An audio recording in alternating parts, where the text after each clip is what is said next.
Hello and welcome back again dear students. ફરી એકવાર તમારું સ્ટુડન્ટ બ્રોની અંદર સ્વાગત છે. અહીંયા આગળ ડિસ્કસ કરવા તરફ જઈ રહ્યા છીએ free NEET crash course biology માટે, જેની અંદર હવે ડિસ્કસ કરીએ છીએ આપણે પ્રાણી સૃષ્ટિ છે એને ડિસ્કસ કરવાના છીએ. પ્રાણીનું વર્ગીકરણ આખું એ જોવાના છીએ.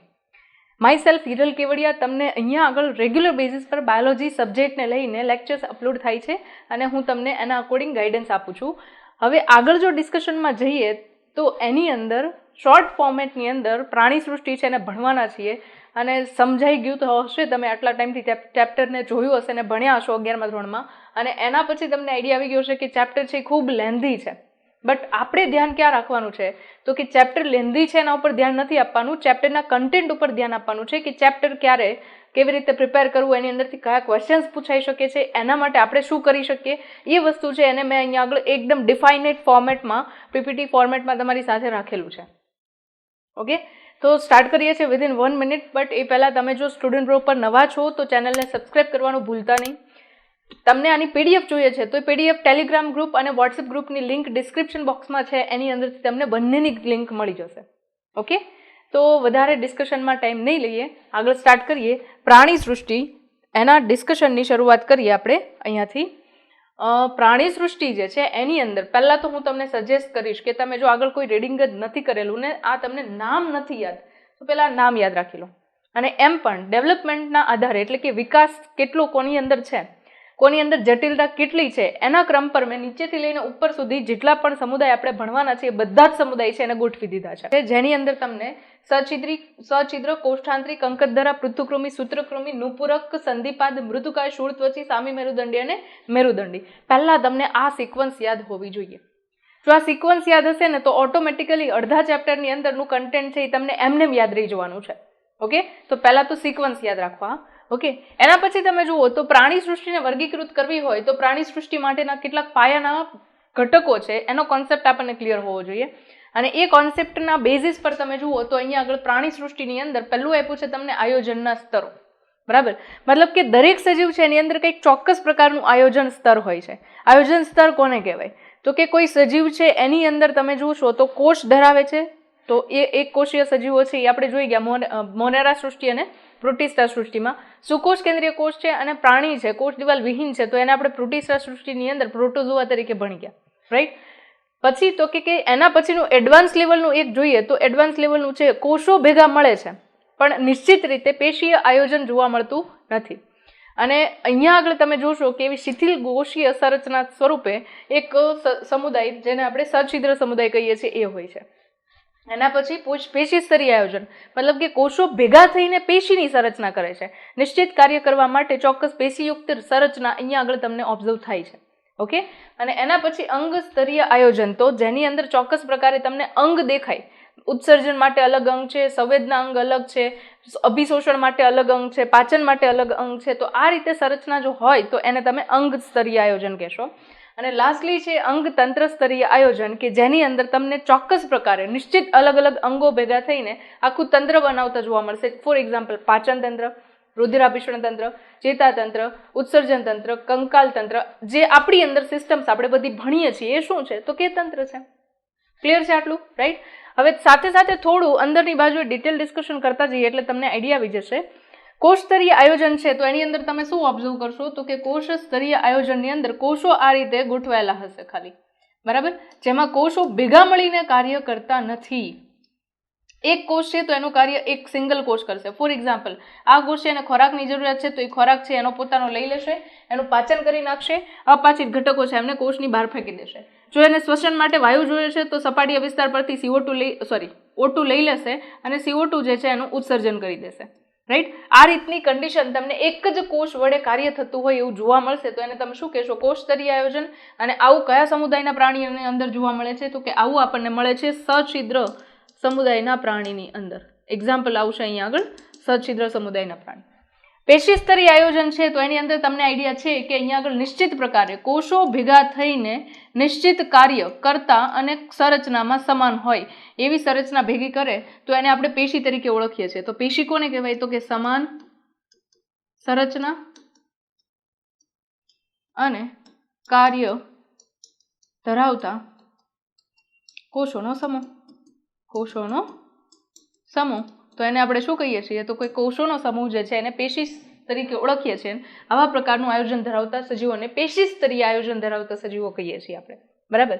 તો પેશી સ્તરીય આયોજન ધરાવતા સજીવો અહીંયા આગળ કયા હશે? તો કે એના પછીના બે કોષ્ઠાંત્રી અને કંકતધરા જે છે એ બંને એના એક્ઝામ્પલમાં આવશે.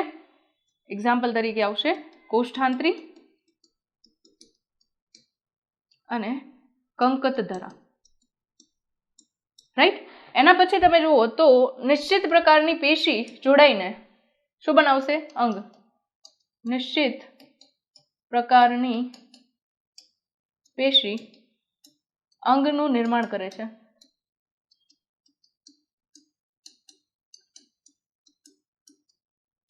રાઈટ. તો આવા પ્રકારનું આયોજન કયા સમુદાયમાં છે? તો કે એના પછી આવે છે પૃથુકૃમિ. તો પૃથુકૃમિ જે છે એની અંદર તમને અંગ સ્તરીય આયોજન જોવા મળે છે. ઓકે, એક્ઝામ્પલની અંદર આપણે લખવાનું છે પૃથુકૃમિ. બરાબર. પૃથુકૃમિ સમુદાયની અંદર આ જોવા મળશે. એના પછી તમે જુઓ તો અંગતંત્ર જે છે એની અંદર મને નથી લાગતું કે વધારે મારે તમને સમજાવવું જોઈએ, પણ કહી દઉં કે અલગ અલગ અંગો ભેગા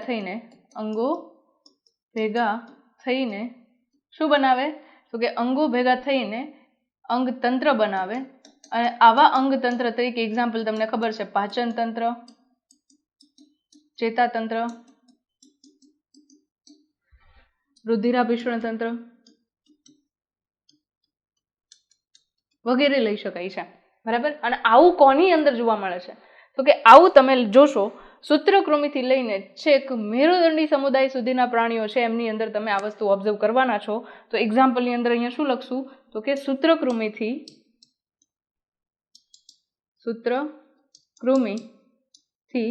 સમુદાય મેરુદંડી. બરાબર. ત્યાં સુધીના દરેક સજીવની અંદર તમને આ પ્રકારનું આયોજનનું સ્તર જોવા મળે છે. એકદમ આટલું જ યાદ રાખવાનું છે, બીજું કાંઈ યાદ રાખવાનું નથી. નેક્સ્ટ એના પછી બીજું જોઈએ પરિવહન તંત્ર. પરિવહન તંત્ર જે છે એ પણ અહીંયા આગળ ઓકે પરિવહન તંત્રનું કાર્ય તમે ચેપ્ટર નંબર 18 ની અંદર જોશો, કારણ કે એની અંદર આપણે રુધિર અને પરિવહન તંત્ર છે એને ડિટેલ ડિસ્કસ કરીએ છીએ.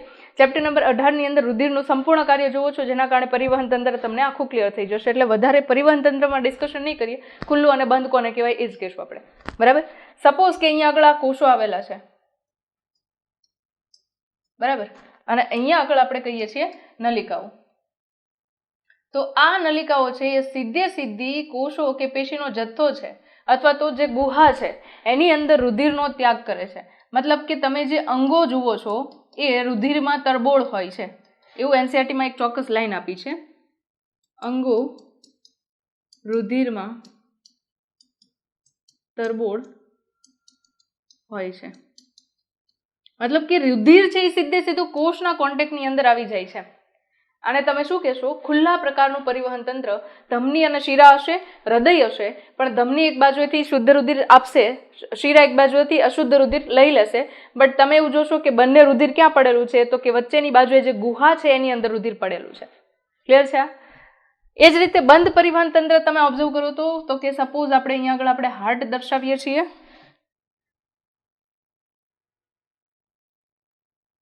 એની અંદરથી નીકળતી આ વાહિનીઓ દર્શાવીએ છીએ. બરાબર.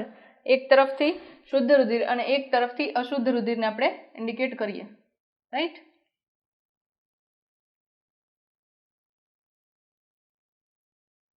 ઓકે, આ રીતની સિસ્ટમ જુઓ છો તમે. જોશો કે અહીંયા આગળ ક્યાંય પણ અવકાશની અંદર રુધિર છે એ છૂટું પડતું નથી. કોષો જે છે એમના સીધા કોન્ટેક્ટમાં રુધિર નહીં આવે. ક્લિયર છે? તો આવા પ્રકારનું જે પરિવહન તંત્ર હોય એને શું કહેવાય? તો કે જે ધમની અને શિરા વડે ઘેરાયેલું છે અને રુધિર છે એ કોષોના સીધા કોન્ટેક્ટમાં નથી આવતું, તો એને તમે કહેશો બંધ પ્રકારનું પરિવહન તંત્ર. બંધ પ્રકારના પરિવહન તંત્ર માટે બેસ્ટ એક્ઝામ્પલ અહીંયા આગળ આપી શકાય. અળસિયું સૌથી પહેલા જોવા મળે છે રુધિરાભિસરણ તંત્ર નુપુરક સમુદાયના પ્રાણીમાં. બરાબર. અને કેવું છે? અળસિયાની અંદર બંધ પ્રકારનું રુધિરાભિસરણ તંત્ર છે. એ જ રીતે અહીંયા બેસ્ટ એક્ઝામ્પલ તરીકે આપી શકીએ સંધિપાદ, જે સૌથી પહેલા ખુલ્લા પ્રકારનું રુધિરાભિસરણ તંત્ર ધરાવતા સમુદાયના પ્રાણીઓ છે. ક્લિયર છે આ વસ્તુ? નેક્સ્ટ ફટાફટ આગળની સ્લાઇડ પર જઈએ. સમમિતિ. બરાબર. સમમિતિને જો ડિસ્કસ કરીએ તો એની અંદર તમારે એક જ વસ્તુ યાદ રાખવાનું છે કે કોઈ પણ ધરીમાંથી, બરાબર, જો કોઈ સજીવની કોઈ પણ મુખ્ય ધરીમાંથી પસાર થાય અને બે સરખા ભાગ થઈ શકે તો એને તમે સમમિતિ તરીકે ઓળખાવશો. એટલે એનો કહેવાનો મતલબ શું થયો? તો કે કહેવાનો મતલબ અહીંયા એવો થયો કે સજીવના જો કોઈ પણ ધરીની અંદરથી, સપોઝ કે આપણે મનુષ્ય છે તો એની માટે શું કહીએ છીએ, વચ્ચેની બાજુએથી બે સરખા ભાગ કરો તો બે સરખા ભાગની અંદર આખું બોડી છે એ ડિવાઈડ થઈ જાય છે. તો એને આપણે શું કહીએ છીએ, બે ભાગમાં વિભાજન થયું. એક જ ધરી ચોક્કસ પ્રકારની લીધી આપણે મિડલની. તમે આમ લેશો તો કે એમ લેશું તો અહીંયા આગળ બે સરખા ભાગમાં વિભાજિત થવાનું નથી. એટલે મનુષ્ય જે છે એ દ્વિપાર્શ્વીય સમમિતિ ધરાવે છે. મતલબ કે મુખ્ય અક્ષ જે છે એ મધ્યમાંથી જ પસાર થવી જોઈએ તો બે સરખા ભાગમાં ડિવાઈડ થશે. તો એને તમે શું કહેશો, તો કે એને આપણે અહીંયા આગળ નામ આપીશું દ્વિપાર્શ્વીય સમમિતિ. બીજું છે એની સિવાયનું એને કહીએ છીએ અર્ય સમમિતિ. તો એની અંદર શું જુઓ છો, તો કે આખો ભાગ છે શરીરનો, બરાબર, એમાંથી કોઈ પણ ધરી લઈ લો, તમે આમ કટ કરશો તોય ચાલશે, આમ આમ કોઈ પણ ડિરેક્શન. સપોઝ કે અહીંયા આગળ આપણે સ્ટારફિશ દેખાડીએ છીએ તો આ સ્ટારફિશ છે એને અહીંયાથી જ કાપવી જરૂરી છે ના, તમે કોઈ પણ પ્લેનની અંદરથી, મતલબ કે કોઈ પણ ધરીની અંદરથી કટ કરશો તો પણ એના બે સરખા ભાગ થવાના છે. તો એને તમે અર્ય સમમિતિ કહેશો. અને જો કોઈ પણ રીતે તમે સજીવ જે છે એને મુખ્ય ધરીમાંથી કે મુખ્ય અક્ષમાંથી પસાર થતી ધરી વડે બે સરખા ભાગમાં વિભાજિત કરી શકતા નથી તો સિમ્પલી એને શું કહી દેશો, અસમમિતીય સજીવ. ક્લિયર છે, રાઈટ? તો અહીંયા આગળ તમને આપેલું છે મધ્ય અક્ષમાંથી પસાર થતી કોઈ પણ ધરી બે સરખા ભાગોમાં શરીરને વિભાજિત કરતી નથી તો એને તમે શું કહેશો, અસમમિતીય પ્રાણી તરીકે ઓળખાવશો. અને અસમમિતીય પ્રાણી તરીકે કોણ છે અહીંયા, તો કે એ છે સછિદ્ર સમુદાયના પ્રાણીઓ. ઓકે, એના પછી તમે જુઓ તો આપણી પાસે છે અર્ય સમમિતિ. તો અર્ય સમમિતિની અંદર મધ્ય અક્ષમાંથી પસાર થતી કોઈ પણ એક ધરી બે સરખા ભાગમાં વિભાજિત કરી શકે છે. જ્યારે દ્વિપાર્શ્વીય સમમિતિમાં શું છે, કોઈ પણ એક જ ધરી, મતલબ કે મધ્યમાં આવેલી જે ધરી છે એમાંથી જ તમે કટ કરીને કરી શકો છો. અને અહીંયા શું છે, તો કે કોઈ પણ એક ધરી છે એ બે સરખા ભાગમાં, એટલે કોઈ પણ પ્લેનની અંદર તમે મૂકો ને એમાંથી સરખા ભાગ થઈ શકે છે. ઓકે, તો એક્ઝામ્પલની અંદર અહીંયા આગળ આવશે અર્ય સમમિતિની અંદર કોષ્ઠાંત્રી અને કંકત ધરા, રાઈટ? અને એના પછી કોષ્ઠાંત્રી કંકત ધરાને અહીંયા આગળ તમે કહી દેશો શૂળત્વચી. યાદ રાખજો, શૂળત્વચી જે છે એની અંદર એક અપવાદ આવે છે અને એ અપવાદની અંદર તમે યાદ રાખશો એમના ડિંભ. ઓકે, ડિંભ દ્વિપાર્શ્વીય સમમિતિ ધરાવે છે.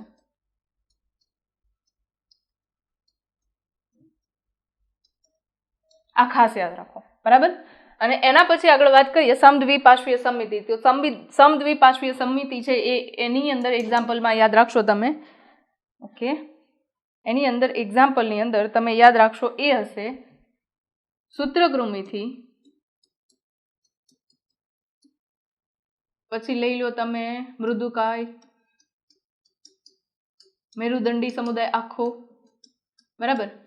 ઘણા બધાનો આમાં સમાવેશ થાય છે. ઓકે, તો એક્ઝામ્પલ તરીકે યાદ રાખો આટલા સમુદાય. ક્લિયર છે આ વસ્તુ? ઓકે, નેક્સ્ટ આના પછી આગળ જઈએ તો સમમિતિની સિવાય બીજો પોઈન્ટ કયો છે જે પ્રાણીને ડિફાઇન કરી શકે, તો કે ગર્ભસ્તરીય આયોજન છે એ જોઈ શકીએ. મુખ્યત્વે પ્રાણીઓ તમે જુઓ તો બે ગર્ભસ્તર ધરાવતા જોઈએ છીએ આપણે, સોરી 3 ગર્ભસ્તર આપણે મુખ્યત્વે અભ્યાસની અંદર જોયા છે, બરાબર? બાહ્ય ગર્ભસ્તર, મધ્ય ગર્ભસ્તર અને અંતઃગર્ભસ્તર, આ 3 છે, બરાબર? તો સામાન્ય રીતે અહીંયા 3 દેખાડીએ છીએ આપણે, બાહ્ય ગર્ભસ્તર, મધ્ય ગર્ભસ્તર અને અંતઃગર્ભસ્તર. આ 3 ગર્ભસ્તર છે, અંતઃગર્ભસ્તર. આ 3 મુખ્યત્વે સજીવની અંદર, ઉચ્ચ કક્ષાના સજીવની અંદર જોવા મળશે. જ્યારે તમે દ્વિગર્ભસ્તરીય સજીવ જુઓ છો તો માત્ર એની અંદર 2 જ ગર્ભસ્તર હાજર છે. કયા? તો કે બાહ્ય ગર્ભસ્તર અને અંતઃગર્ભસ્તર.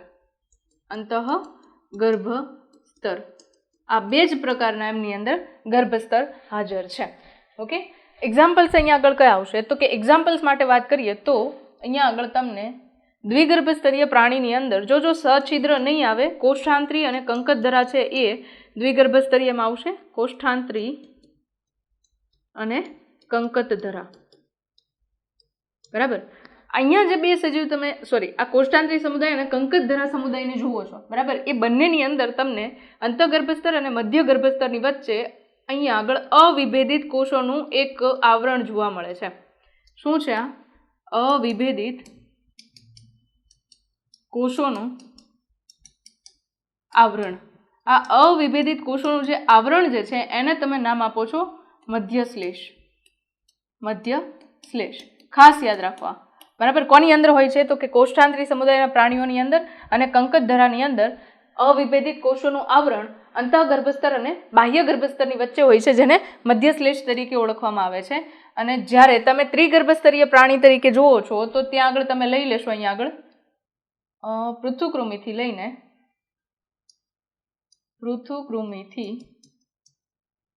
લઈને મેરુદંડી સુધીના દરેક પ્રાણીઓ છે એ ત્રિગર્ભસ્તરીય પ્રાણીની અંદર આવશે.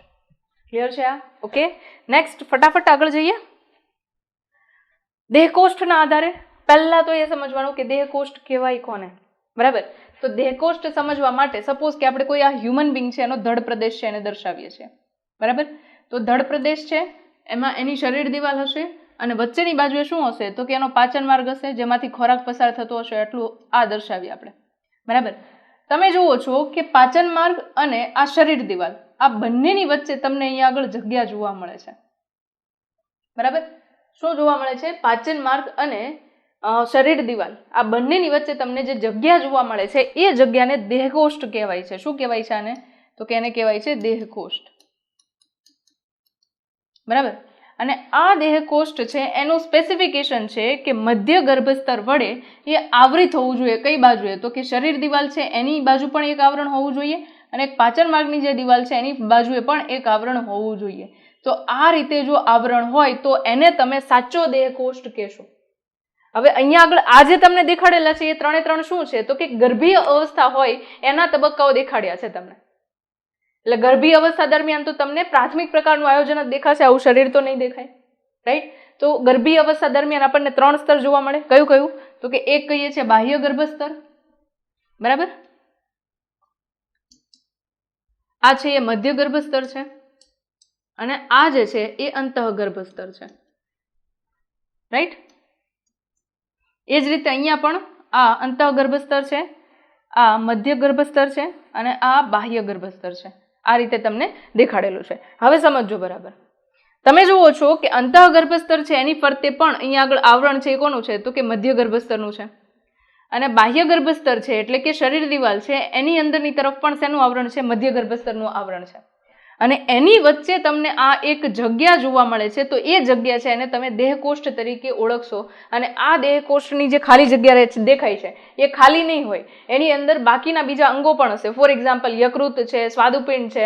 બરાબર. તમે જુઓ છો પાચન માર્ગના બાજુના અંગો છે એ બધા ક્યાં હોય? તો કે અહીંયા જ હોય. આજુબાજુની જે જગ્યા જેને દેહકોષ્ઠ કહીએ છીએ એને તમે ત્યાં આગળ અંગો આવેલા હશે એ જોશો. બરાબર. સિમ્પલ વર્ડ્સની અંદર એવું કહું કે કોઈ માણસ છે એને ઉપરથી અહીંયાથી કટ કરી નાખો. બરાબર. પાચન માર્ગ એમને રવા દો, બાકીના અંગો છે એ તમે બહાર કાઢી લો, પછી જે જગ્યા અંદર ખાલી બચે છે એને શું કહી દેશો? દેહકોષ્ઠ. ક્લિયર છે આ? ઓકે. તો જે પ્રાણીની અંદર આ પ્રકારનો દેહકોષ્ઠ જોવા મળે એને શું કહેશો તમે? દેહકોષ્ઠધારી પ્રાણી. અને આવા સાચા દેહકોષ્ઠધારી પ્રાણીઓ જે છે એમના એક્ઝામ્પલ્સની અંદર આવશે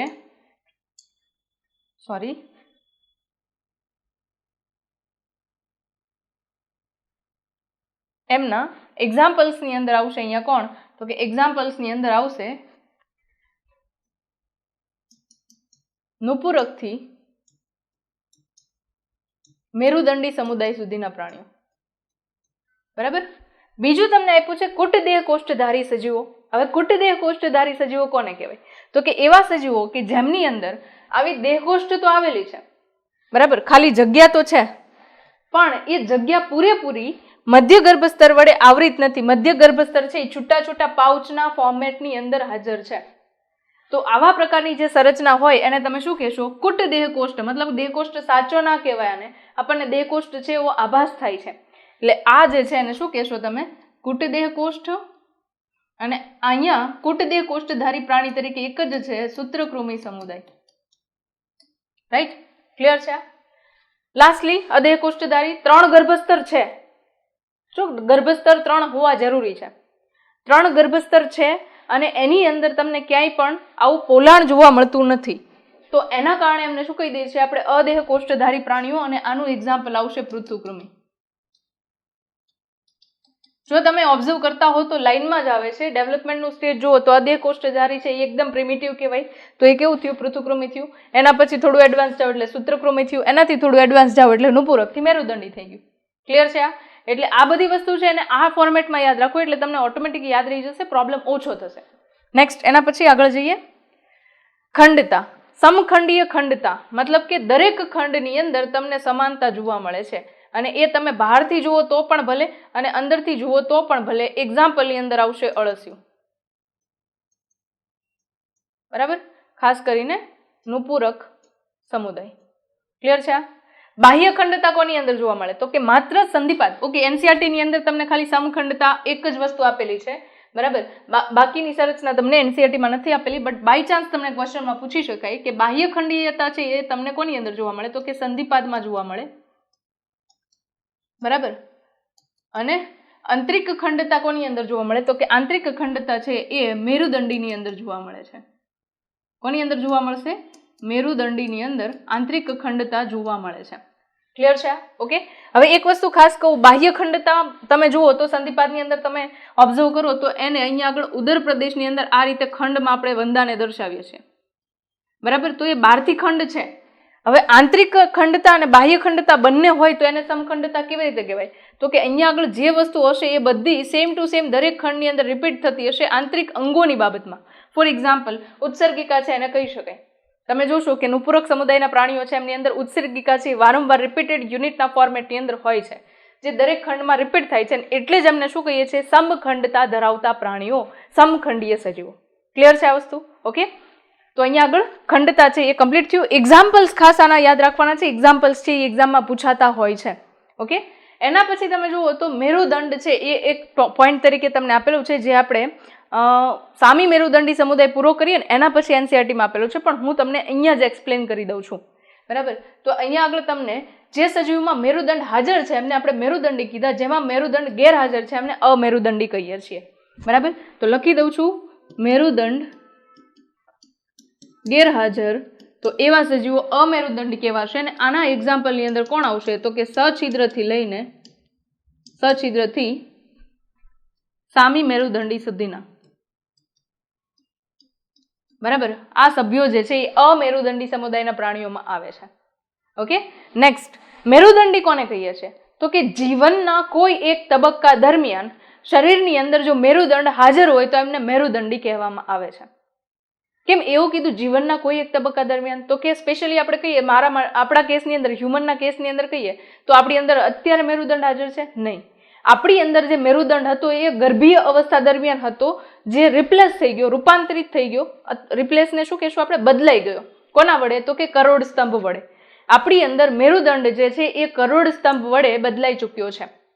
ક્લિયર છે આ વસ્તુ?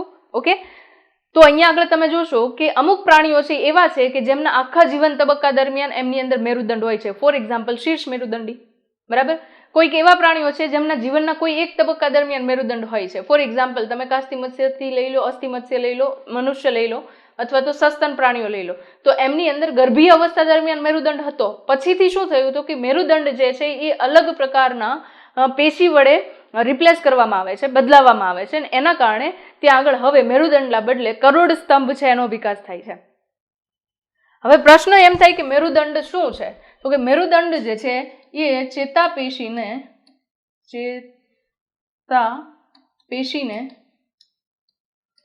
આધાર આપતી સંરચના છે. બરાબર? અને આ મેરુદંડ તમે અહીંયા આગળ જુઓ તો આપેલો છે, આ તમારો મેરુદંડ. ઓકે, હવે જે મેરુદંડી સમુદાયના પ્રાણીઓ છે એમની સ્પેસિફિકેશન છે, લાક્ષણિકતાઓ છે, અને કઈ કઈ લાક્ષણિકતા છે એ હું અહીંયા ઇન્ડિકેટ કરું છું, ખાસ ધ્યાન આપજો. બરાબર? અને એ લાક્ષણિકતા તરીકે ઓબ્ઝર્વ કરો તો અહીંયા આગળ તમને જોવા મળે છે પોસ્ટ એનલ ટેલ, મતલબ કે પશ્ચ ગુદા પૂંછ.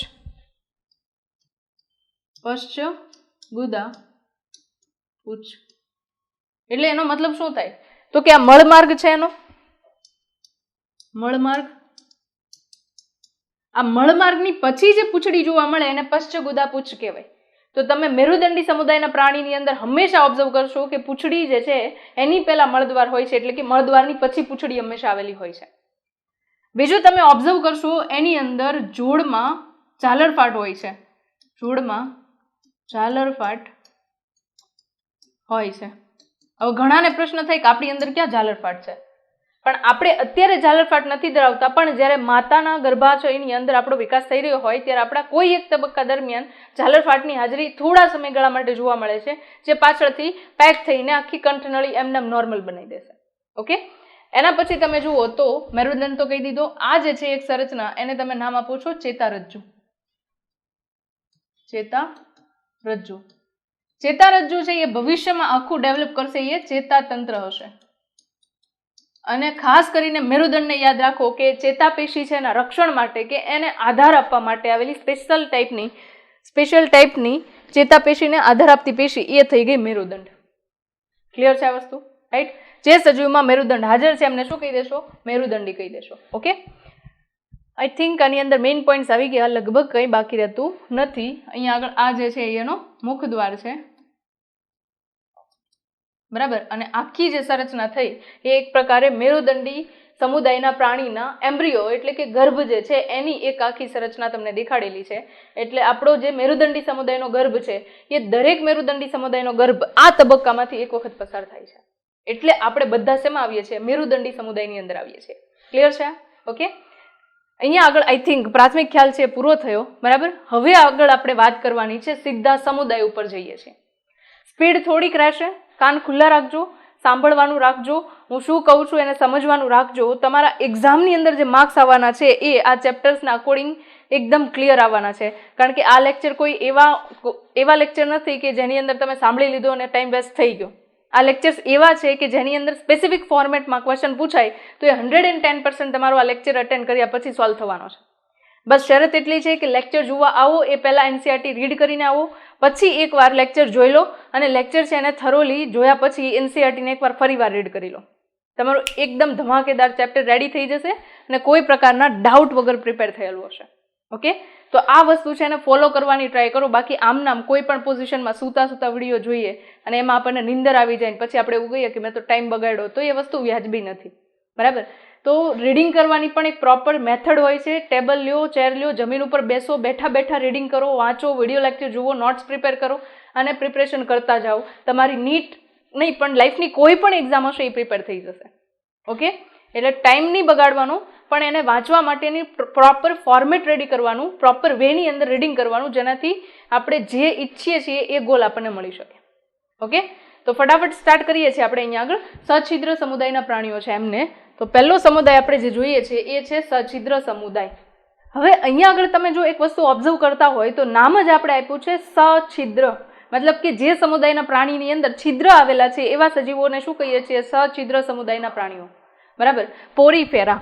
સછિદ્ર સમુદાયના પ્રાણીઓ છે એનો મુખ્યત્વે વસવાટ તમે જુઓ તો એ મોટા ભાગે દરિયાઈ છે, પણ મીઠા પાણીની અંદર પણ તમને વસવાટ કરતા જોવા મળે છે. ઇમ્પોર્ટન્ટ છે, એક્ઝામની અંદર ક્વેશ્ચન પૂછાઈ શકે કે મીઠા પાણીમાં કોણ જોવા મળે? તો કે સ્પોન્જીલા જોવા મળે છે. અને દરિયાઈ છે એ કોણ છે? તો કે યુસ્પોન્જિયા અને સાયકોન જે છે એ દરિયાઈ પ્રકારના બે સ્પોન્જીસ એટલે કે વાદળી છે. ઓકે, આ વસ્તુ ખાસ યાદ રાખવાની છે.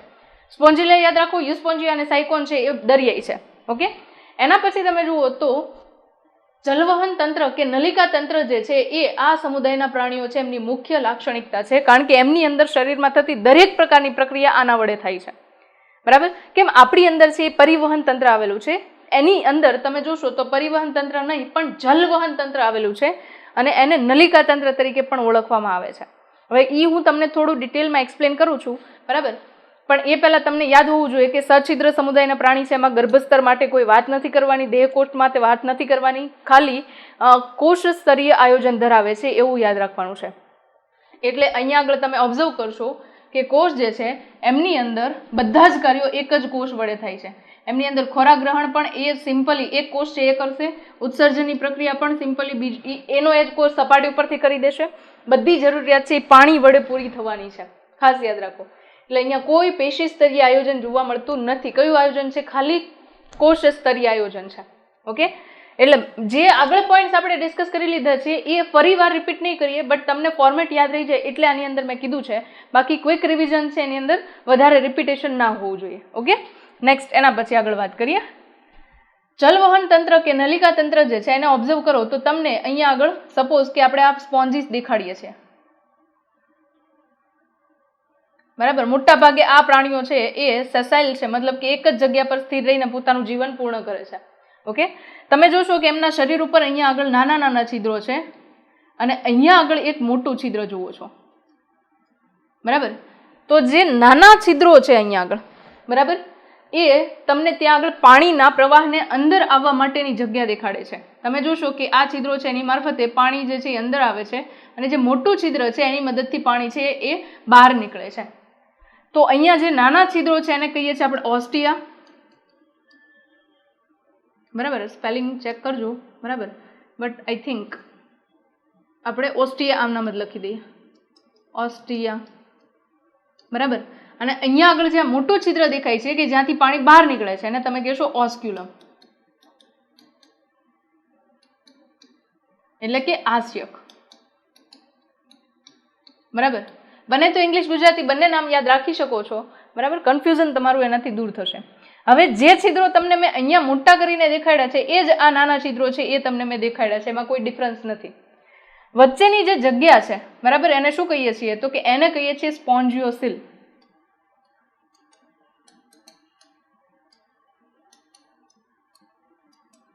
આશ્યક ગુહા તરીકે ઓળખવામાં આવે છે. એને શું કહેશો તમે તો કે આ જે વચ્ચેનો એરિયા છે કે જ્યાંથી પાણી પસાર થાય છે એને કહેશો તમે આશ્યક ગુહા, રાઈટ. ક્લિયર છે?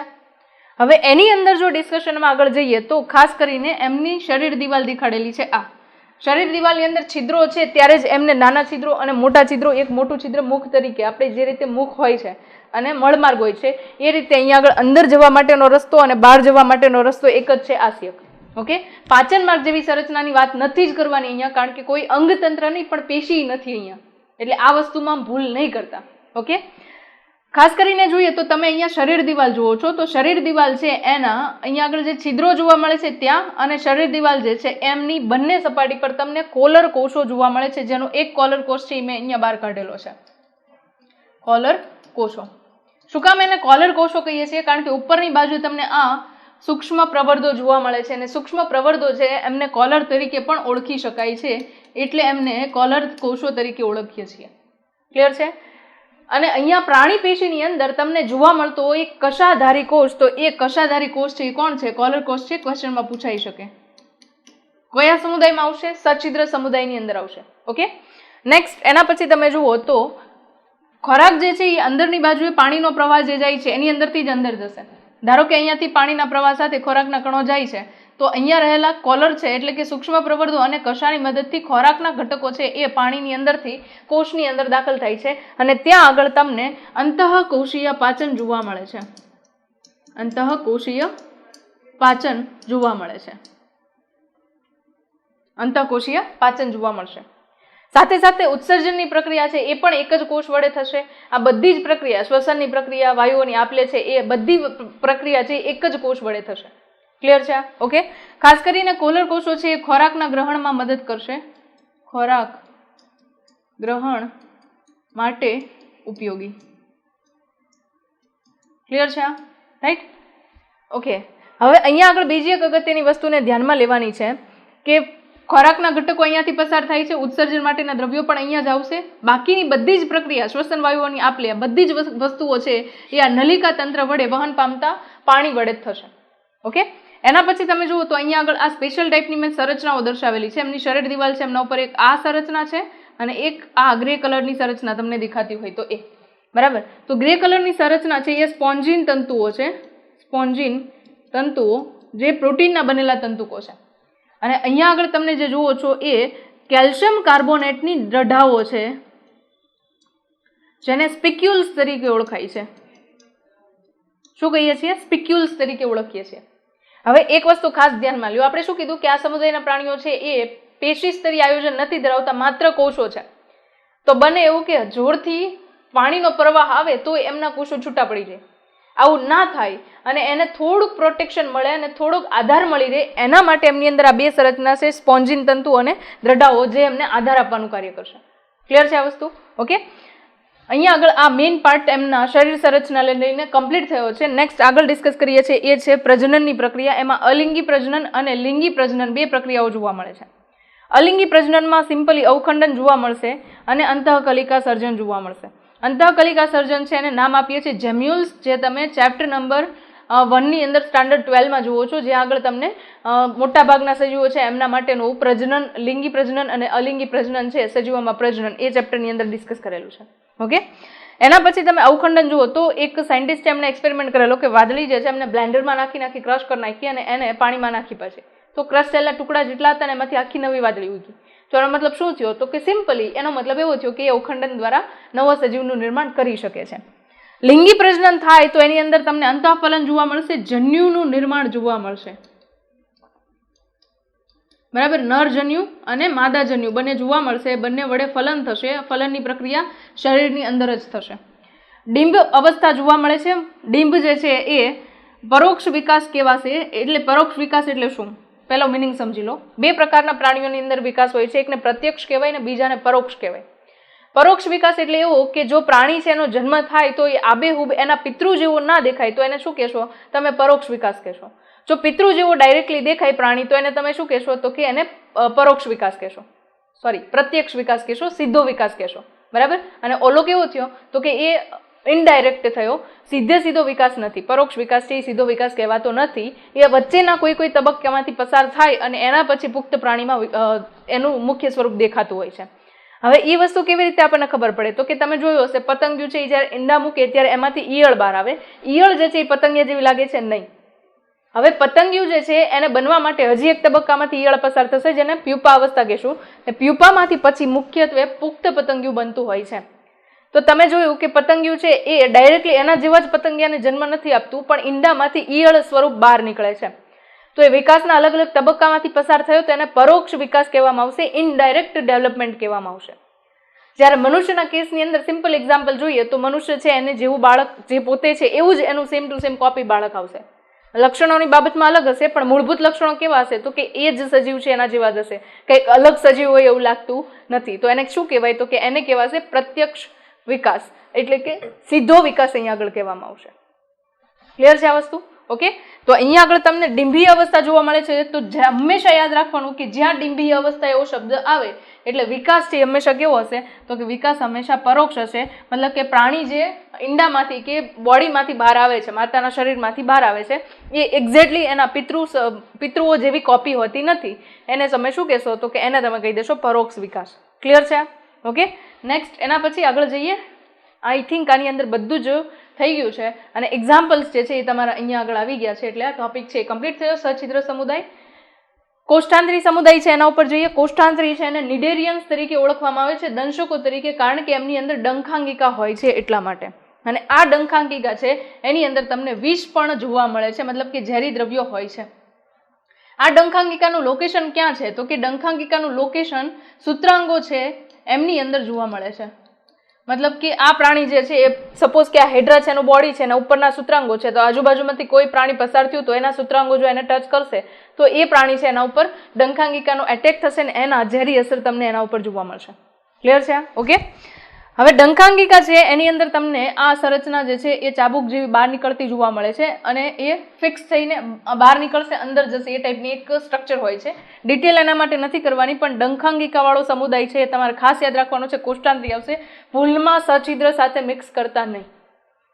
સછિદ્રમાં આવ્યું હતું કોલર કોષો, અહીંયા આવે છે ડંખાંગિકા છે. કોલર કોષો છે એ શરીરના એક ભાગરૂપે હતા, અહીંયા ડંખાંગિકા છે એ શરીરના ભાગરૂપે પ્રક્ષણાત્મક સંરચના છે, એવું યાદ રાખો. ઓકે, નેક્સ્ટ એના પછી આગળ જઈએ. હવે અહીંયા આગળ તમે સંરચના જુઓ ને તો સંરચનાની અંદર બે સ્વરૂપ તમને જોવા મળે છે. એકને તમે કહેશો પુષ્પક સ્વરૂપ અને બીજાને તમે કહેશો છત્રક સ્વરૂપ. પુષ્પક એટલે તો કે ગુજરાતીમાં સિમ્પલ સંરચના કહીએ તો પુષ્પક એટલે એનો મતલબ થાય પુષ્પ જેવી સંરચના. જ્યારે ઇંગ્લિશમાં તમે જુઓ તો પુષ્પકને પોલિપ તરીકે ઓળખાવેલું છે, મતલબ નળાકાર સંરચના. આપણે પુષ્પવાળો મિનિંગ છે ને બરાબર રાખીએ, બરાબર, કારણ કે આના એક એક્ઝામ્પલની અંદર આપણે સમુદ્ર ફૂલ પણ જોઈએ છીએ. તો સમુદ્ર ફૂલ છે એની અંદર તમે જુઓ તો સૂત્રાંગો છે એ ફ્લાવર જેવો અપિયરન્સ આપે છે, ફૂલ જેવો દેખાવ આપે છે આપણને, એટલા માટે એને શું કહીએ છીએ? પુષ્પક કહીએ છીએ. યાદ રાખો હંમેશા કે પુષ્પક અવસ્થા છે એ કેવી હશે? તો કે સ્થાયી હશે, આધાર સાથે ચોંટેલી હશે અથવા તો આધાર સાથે જોડાયેલી હોય છે. ક્લિયર છે? આ વસ્તુ ખાસ યાદ રાખવાની છે. આધાર સાથે જોડાયેલી હોય છે, સ્થાયી હોય છે હંમેશા.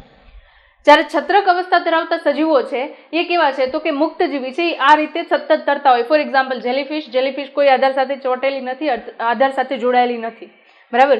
તો આ જે છે એ તમને છત્રક અવસ્થામાં જેલીફિશ આપેલું છે, રાઈટ? 2 એક્ઝામ્પલ તમને, એક જેલીફિશ વાળું એક્ઝામ્પલ તો અહીંયા આપી દીધું મેં, બરાબર? પણ જે પુષ્પક અવસ્થા છે એના માટેના એક્ઝામ્પલની અંદર 2 તમે વેલ નોન એક્ઝામ્પલ યાદ રાખી શકો. એ છે સમુદ્ર ફૂલ અને બીજું જે છે એને કહો છો તમે હાઇડ્રા. આ બંને પ્રાણીઓને તમે બરાબર રીતે ઓળખો છો. ક્લિયર છે આ વસ્તુ? ઓકે. હવે તમે જુઓ તો આ પ્રાણીઓ જે છે એમની અંદર સપોઝ કે આ પ્રાણીનું શરીર છે, બરાબર? હાઇડ્રા છે એનું શરીર છે, હાઇડ્રાનો આ દેહનો ભાગ છે. આ જે છે એ શું છે? તો કે આ એના સૂત્રાંગો છે. સૂત્રાંગો જે છે એની ઉપર મુખની સંરચના આવેલી છે, એના કારણે એનું નામ આપેલું છે આપણે અધોમુખ. શું નામ આપીએ છીએ એને? અધોમુખ, જેને ઇંગ્લિશમાં તમે હાઇપોસ્ટોમ તરીકે ઓળખશો. અધોમુખ જે છે એની આસપાસ સૂત્રાંગો છે, અને સૂત્રાંગો છે એ પકડવા માટે, કોઈક આધાર સાથે જોડાવા માટે, ખોરાકને પકડવા માટે, ભક્ષકોનું ભક્ષણ કરવા માટે, આવા અલગ અલગ કાર્યો કરવા માટે સૂત્રાંગો હોય છે. સૂત્રાંગની મદદથી ખોરાક અંદર નાખી શકે છે. પ્લસમાં તમે જોશો કે અહીંયા આગળ પણ છિદ્રિષ્ટ સંરચના આગળની બાજુ આવેલી છે, અને આખું જે વચ્ચેની બાજુ છે એને તમે કહેશો આંત્ર પરિવહન ગુહા. ખાસ યાદ રાખજો, અહીંયા શું કહેશો? આંત્ર પરિવહન ગુહા, બરાબર? નામ આપીએ છીએ કોષ્ઠાંત્રી, તો આને તમે આંત્ર પરિવહન ગુહા છે અને કોષ્ઠાંત્ર પણ કહી શકો છો, બરાબર? આનું નામ કોષ્ઠાંત્ર એટલા માટે પડ્યું છે કે વચ્ચેની બાજુ આ ગુહા આવેલું છે જે આંત્રમાર્ગ તરીકે વર્તે છે, આખું પરિવહન તંત્ર તરીકે વર્તે છે. અહીંયા આગળ પણ ખોરાકની અંદરની બાજુએ આપલે, બહારની બાજુએ આપલે થવી, આ બધી પ્રક્રિયાઓ છે એ પાણીની મદદથી થશે. ખાસ યાદ રાખજો, અહીંયા ચોક્કસ પ્રકારનું પરિવહન તંત્ર નથી, પાચન તંત્ર નથી, કારણ કે આ સજીવો છે એ કેવા છે? તો કે આ સજીવો છે એ પ્રાથમિક પ્રકારના દ્વિગર્ભસ્તરીય સજીવો છે, જેમાં મધ્યશ્લેષ જોવા મળશે, પણ કોઈ અંગ કે અંગતંત્રનો વિકાસ થયેલો નથી. ક્લિયર છે આ વસ્તુ? પેશી સ્તરીય આયોજન ધરાવે છે. આ તમને પહેલા જ મેં ડિફાઇન કરીને આપી દીધું છે. ખાસ એક બીજી અગત્યની વાત કરવાની અહીંયા, કે અહીંયા આગળ તમે જોશો પાચન જે છે એ અંતઃકોશીય પાચન તો જોવા મળશે, જેના પહેલાના સજીવો હતા એવા. પ્લસ એની અંદર તમને બાહ્યકોશીય પાચન પણ જોવા મળે છે. બાહ્યકોશીય પાચન પણ ઓબ્ઝર્વ થાય છે. એટલે અહીંયા આગળ ડ્યુઅલ કેરેક્ટરિસ્ટિક આવી ગઈ હવે, કે આના પછી તમે જે સજીવો જોશો એ થોડા એડવાન્સ પ્રકારના હશે. ઓકે. નેક્સ્ટ આની અંદર બીજું એક ડિસ્કસ કરવાનું રહે, એકાંતર જનન અને કોરલ છે, એમને ડિસ્કસ કરવાના છે. ઓકે. એક્ઝામ્પલ્સ અહીંયા આગળ આપેલા છે, ડંખાંગિકા માટે વાત કરી લીધી છે. ઓકે. હવે આ સમુદાયના જે પ્રાણીઓ છે, કોષ્ઠાંત્રી તરીકે જેમને ઓળખીએ છીએ, એમના શરીર જે છે એકદમ કોમળ હોય છે, અને એવા જ એક પ્રકારના સજીવો છે એ કોરલ તરીકે દરિયાની અંદર વસવાટ કરે છે. બહારની બાજુનું જે તમે આ આવરણ જુઓ છો એ CaCO3 નું આવરણ છે, કેલ્શિયમ કાર્બોનેટનું આવરણ છે, જે એકદમ સખત છે. અને એની અંદરની બાજુએ તમે જોશો તો અહીંયા આગળ પુષ્પક અવસ્થા સાથેના કોરલ છે એ અંદરની બાજુ આવેલા હોય છે. હવે તમે સમજો કે સમુદ્રની અંદર કેલ્શિયમ કાર્બોનેટ છે હજારો વર્ષો સુધી રહી શકે છે. કોરલ રીફ કરીને ટાપુઓ હોય છે, જેનું નામ તમે સાંભળ્યું હશે. ફોર એક્ઝામ્પલ જામનગરની અંદર આવેલા પિરોટન ટાપુ છે, દરિયાને અંદર તમને જોવા મળે છે. તો એ ટાપુઓ છે એ શેના વડે બનેલા છે? કોરલ વડે બનેલા છે.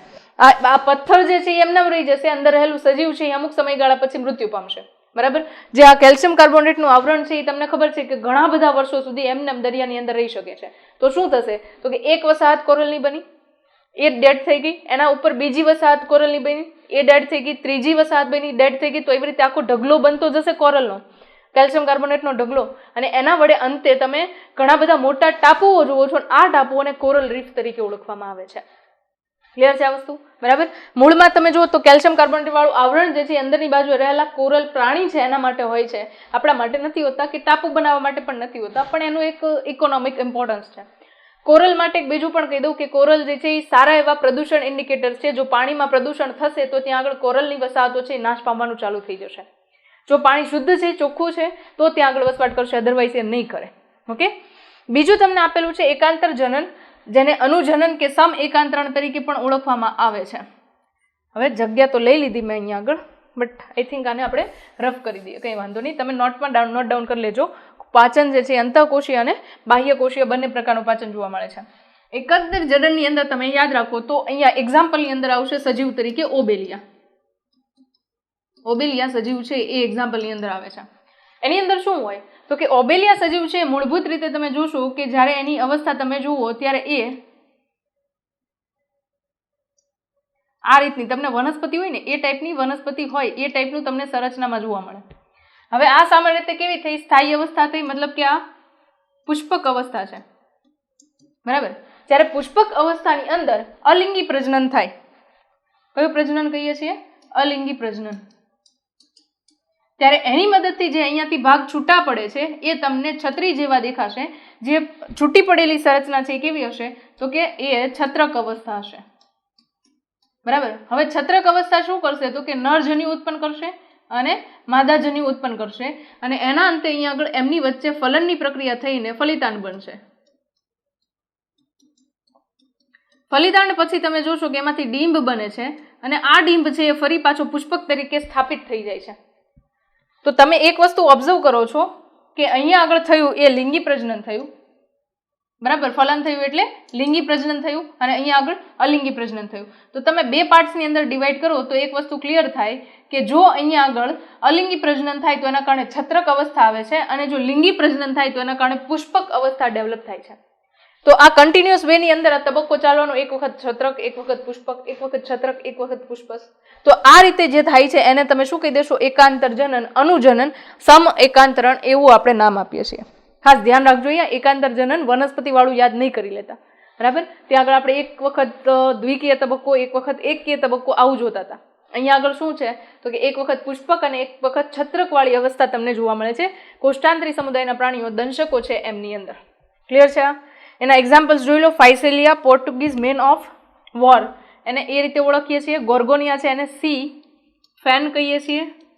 ખાસ યાદ રાખો, અહીંયા નામ મોટું છે, તમે એડ કરી દેજો. પેન્નાટ્યુલા જે છે એને સી પેન તરીકે ઓળખીએ છીએ, કારણ કે એનો અપિયરન્સ થી પેન જેવો છે. અને મિડ્રીના જે છે એને બ્રેઇન કોરલ તરીકે ઓળખવામાં આવે છે, કારણ કે એને તમે જુઓ તો સંરચનાની અંદર સપોઝ કે આ કોરલનો પથ્થર છે તો બ્રેઇનની અંદર જે રીતે ગળીઓ કે ખાંચ હોય એવા પ્રકારની સંરચના દેખાય, એટલે એને મિડ્રીના બ્રેઇન કોરલ તરીકે ઓળખવામાં આવે છે. એક્ઝામ્પલ સાથે સમુદાય છે એ પૂરો થયો. નેક્સ્ટ સ્લાઇડ પર જઈએ. કંકતધરા. કંકતધરા સમુદાયના પ્રાણીઓ જે છે એ આમ જુઓ તો સંરચનાની દ્રષ્ટિએ, જે પ્રાથમિક સંરચના કહીએ છીએ એની દ્રષ્ટિએ કોષ્ટાંતરી સાથે સામ્યતા ધરાવે છે. બાકી કંકતધરા છે એમની ઘણી બધી એવી લાક્ષણિકતાઓ છે જે બીજા સમુદાયના પ્રાણીઓની અંદર નથી હોતી. ફોર એક્ઝામ્પલ, અહીંયા આગળ તમે જુઓ તો માત્ર દરિયાઈ સજીવો છે આ, બરાબર. ખાલી એકને જ દરિયાઈ નહીં કહીએ આપણે, પણ અહીંયા આગળ તમે જુઓ તો આની સિવાય બે એવા સજીવોના સમુદાય છે કે જે માત્ર દરિયાઈ છે. એક સામી મેરુદંડી, અને બીજું છે એને આપણે કહીએ છીએ શૂળત્વચી. આ બંને સમુદાયના પ્રાણીઓ છે એ પણ કેવા છે? એક્સક્લુઝિવલી મરાઇન, કે માત્ર ને માત્રમાં દરિયામાં જ જોવા મળે છે, મીઠા પાણીમાં એની વસાહતો હોતી નથી. ક્લિયર છે? નેક્સ્ટ એના પછી આગળ વાત કરીએ તો સમુદ્ર અખરોટ કે કંકત જેલી તરીકે એમને ઓળખવામાં આવે છે. સમુદ્ર અખરોટ કે કંકત જેલી તરીકે ઓળખીએ છીએ. કંકત જેલીનો મતલબ શું થશે? તો કે જ્યારે તમે એને ઓબ્ઝર્વ કરો છો ત્યારે અહીંયા આગળ આ પંક્તિઓ તમને જે દેખાય છે એને કંકત તકતીઓ તરીકે ઓળખવામાં આવે છે. એની ઉપર તમને આ પક્ષમો હાજર જોવા મળે છે. આ પક્ષમોની મદદથી પ્રાણી જે છે એ તરવામાં મદદફૂલ થાય છે. ખોરાક લેવાની પ્રક્રિયા છે એની અંદર પણ હેલ્પફુલ થશે, બરાબર. અને એના કારણે જ એમની અંદર તમે જુઓ તો બાહ્ય હરોળ પક્ષમોની હોય છે, અને આ પક્ષમોની હરોળ છે એ 8ની સંખ્યામાં હોય છે. ટોટલ 8 આવી રીતે તમને હરોળ જોવા મળશે. અને આનો અપિયરન્સ છે ગોળાકાર છે, અખરોટ જેવો લાગે છે, એટલે એને સમુદ્ર અખરોટ તરીકે ઓળખવામાં આવે છે. અને પટ્ટી એની ઉપર જે આવેલી છે એને કંકત તરીકે ઓળખવામાં આવે છે, અને એના કારણે એને કંકત જેલી તરીકે ઓળખીએ છીએ, બરાબર. તો આ કંકત તકતીઓ છે એ તમને અહીંયા આગળ ઓબ્ઝર્વ કરેલી છે. આ એના સૂત્રાંગો છે જેના ઉપર તમને ફરીથી આ સૂત્રાંગો નાના નાના બીજા પણ દેખાય છે. ક્લિયર છે આ વસ્તુ? ઓકે. નેક્સ્ટ એના પછી દ્વિગર્ભ સ્તરીય સજીવો પેશી સ્તરીય આયોજન ધરાવે છે, અરીય સમિતિ ધરાવે છે. આ વસ્તુ આપણે પહેલા જોઈ ગયા છીએ, ઓલરેડી ડિસ્કસ કરી લીધું છે. એક ખાસ લાક્ષણિકતા તરીકે તમે જુઓ તો અહીંયા આગળ આ સજીવમાં જોવા મળે છે. કયું છે? તો કે જૈવિક પ્રદીપ્યતા, મતલબ કે એ પોતે લાઇટ એમિટ કરી શકે છે. મતલબ રાત્રિ દરમિયાન જો આ પ્રાણીને તમે પાણીમાં જુઓ તો એની અંદરથી લાઇટ એમિટ થતી હોય, લાઇટ બહાર આવતી હોય એવું દેખાય છે. મતલબ કે પ્રાણી પોતે સ્વયં પ્રકાશિત છે. સોરી બટ આ પેન યુઝ થઈ ગઈ છે. સ્વયં પ્રકાશિત, બરાબર. એને કહેશો તમે જૈવિક પ્રદીપ્યતા. આઈ થિંક તમે એક મૂવીના સોંગમાં આવે છે, મને યાદ નથી એક્ઝેક્ટલી, બટ તમે જોયું હશે કે દરિયા કિનારાનો વિસ્તાર હોય ત્યાં આગળ લાઇટ નાની નાની ચાલતી હોય ને એવું લાગે આપણને. સામાન્ય ભાષામાં કહીએ તો આજ્ઞા તમે જોયા હશે જે રાત્રે લાઇટ એમિટ કરે છે. બસ એની જ જેવું આ સમુદ્રની અંદર રહેતું પ્રાણી કે જે લાઇટ એમિટ કરવા માટે કેપેબલ છે, તો એનો એક ગુણધર્મ થઈ ગયો જૈવિક પ્રદીપ્યતા. ક્વેશ્ચનની અંદર તમને અલગથી પૂછાય કે જૈવિક પ્રદીપ્યતા ધરાવતો સજીવ કયો છે. ઓકે, નેક્સ્ટ, બાહ્ય ફલન જોવા મળે છે, લિંગી પ્રજનન દર્શાવે છે, બરાબર. ઉભયલિંગી સજીવો હોય છે, મતલબ કે નર અને માદા પ્રજનન અંગો એક જ સજીવની અંદર હોય છે. ક્લિયર? તો એને ઉભયલિંગી કહેશો તમે. એક્ઝામ્પલની અંદર આવશે પ્લુરોબ્રેન્કિયા અને ટીનોપ્લેના. પ્લુરોબ્રેન્કિયા જે છે એમનો એનસીઈઆરટીમાં ડાયાગ્રામ આપેલો છે, જે મેં તમને અહીંયા આગળ ઇન્ડિકેટ કરી દીધો છે. તો એક્ઝામ્પલની અંદર ડાયાગ્રામ ઉપરથી ક્વેશ્ચન પૂછાય તો એમાં પણ યાદ રાખજો પ્લુરોબ્રેન્કિયા છે એ આ ટાઈપનું તમને દેખાતું હશે. ક્લિયર છે? ઓકે, નેક્સ્ટ, એના પછી આગળ જઈએ. પૃથુકૃમિ સમુદાય ચપટાકૃમિ તરીકે ઓળખાતો આખો સમુદાય છે એ અહીંયા આગળ વર્ગીકૃત કરવામાં આવ્યો છે, જેની સપાટી તમે જુઓ તો કઈ, તો કે પૃષ્ઠ સપાટી અને વક્ષ સપાટી પરથી ચપટા છે,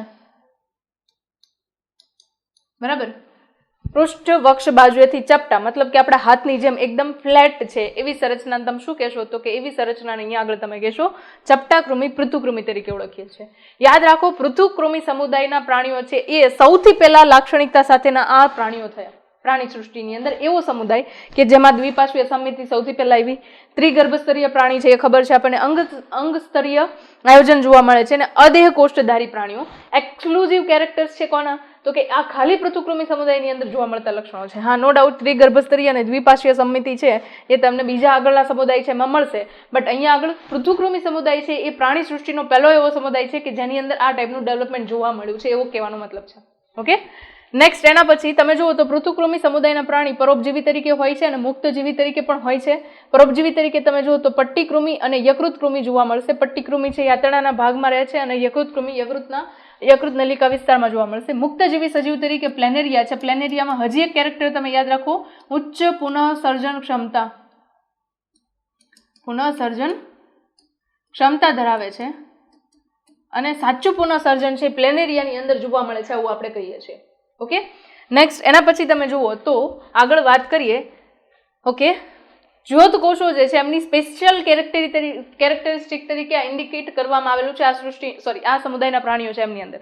અને એની અંદર જ્યોત કોષની અંદર તમે જુઓ તો ઉપરની બાજુએ પ્રવર્ધો આવેલા છે જે સપાટીય વિસ્તાર વધારે છે. આ સપાટીય વિસ્તાર જે છે, ઓકે,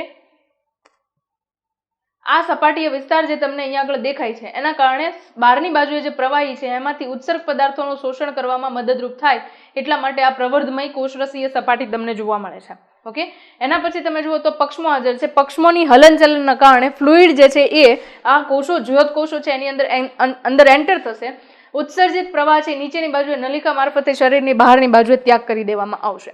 ક્લિયર છે આ વસ્તુ? ઓકે, નેક્સ્ટ, એના પછી જોઈએ તો અહીંયા આગળ પાચન તંત્ર જે છે એનો ગેરહાજરી જોવા મળશે. કોની અંદર? ખાસ કરીને પટ્ટીકૃમિ જેવા પ્રાણીઓ છે ને યકૃતકૃમિ જેવા પ્રાણીઓ છે કે જે પાચન તંત્રની અંદર જોવા મળે છે. હવે આ પ્રાણીઓ જે છે એમની અંદર શું કામ આવું છે? અને ખાસ કરીને કહીએ તો જે પ્રાણીઓ છે એમની અંદર પણ અપૂર્ણ પાચન માર્ગ હોય છે. અપૂર્ણ પાચન માર્ગ કોને કહેવાય? તો કે એક જ છિદ્ર છે જેની અંદર ખોરાક જાય છે પણ ત્યાં અંદરની બાજુએ અને બહાર પણ ત્યાંથી જ નીકળે છે. તો આવા પ્રકારનો પાચન માર્ગ હોય અને અપૂર્ણ પાચન માર્ગ કહેવાય. તો પૃથુકૃમિ સમુદાયના પ્રાણીઓ છે એમની અંદર અપૂર્ણ પ્રકારનો પાચન માર્ગ હોય છે. કીધું એમ પરોપજીવી પ્રાણીઓ છે એમની અંદર પાચન માર્ગ ગેરહાજર પણ હોઈ શકે છે. શું કામ? કારણ કે તમે જોશો પટ્ટીકૃમિ આપણા શરીરની અંદર આંતરડામાં વસવાટ કરે છે. તો આંતરડામાં તો રેડીમેડ ફૂડ ડાયજેસ્ટ થઈને આવે છે, તો એને પાચન કરવાની કોઈ જરૂર જ નથી. જે ખોરાકના ઘટકો પાચિત થયેલા છે એમને એમની શરીર સપાટી છે એમના વડે એ શોષિત કરશે. પાચિત ખોરાકના ઘટકોનું સીધું શોષણ. કેવી સારી લાઈફ છે નહીં? કોઈ પણ પ્રકારની માથાકૂટ નહીં આવે, એ સીધું ખાઈ જવાનું, બરાબર? એને એમાંય મહેનત નહીં કરવાની, ડાયરેક્ટ સપાટી ઉપરથી લઈ લેવાનું. હા, ક્યારેક ના મળે તો પ્રોબ્લેમ થાય. ઓકે, નેક્સ્ટ, એના પછી આગળ જઈએ તો ઉત્સર્જન માટેની એક સંરચના એટલે શું આવેલું છે? તો કે જ્યોત કોષો છે એ ઉત્સર્જન સંરચના તરીકે આ સજીવની અંદર તમને ઓબ્ઝર્વ થાય છે. પાચન માર્ગ કેવો કીધો? પાચન માર્ગ છે અપૂર્ણ છે.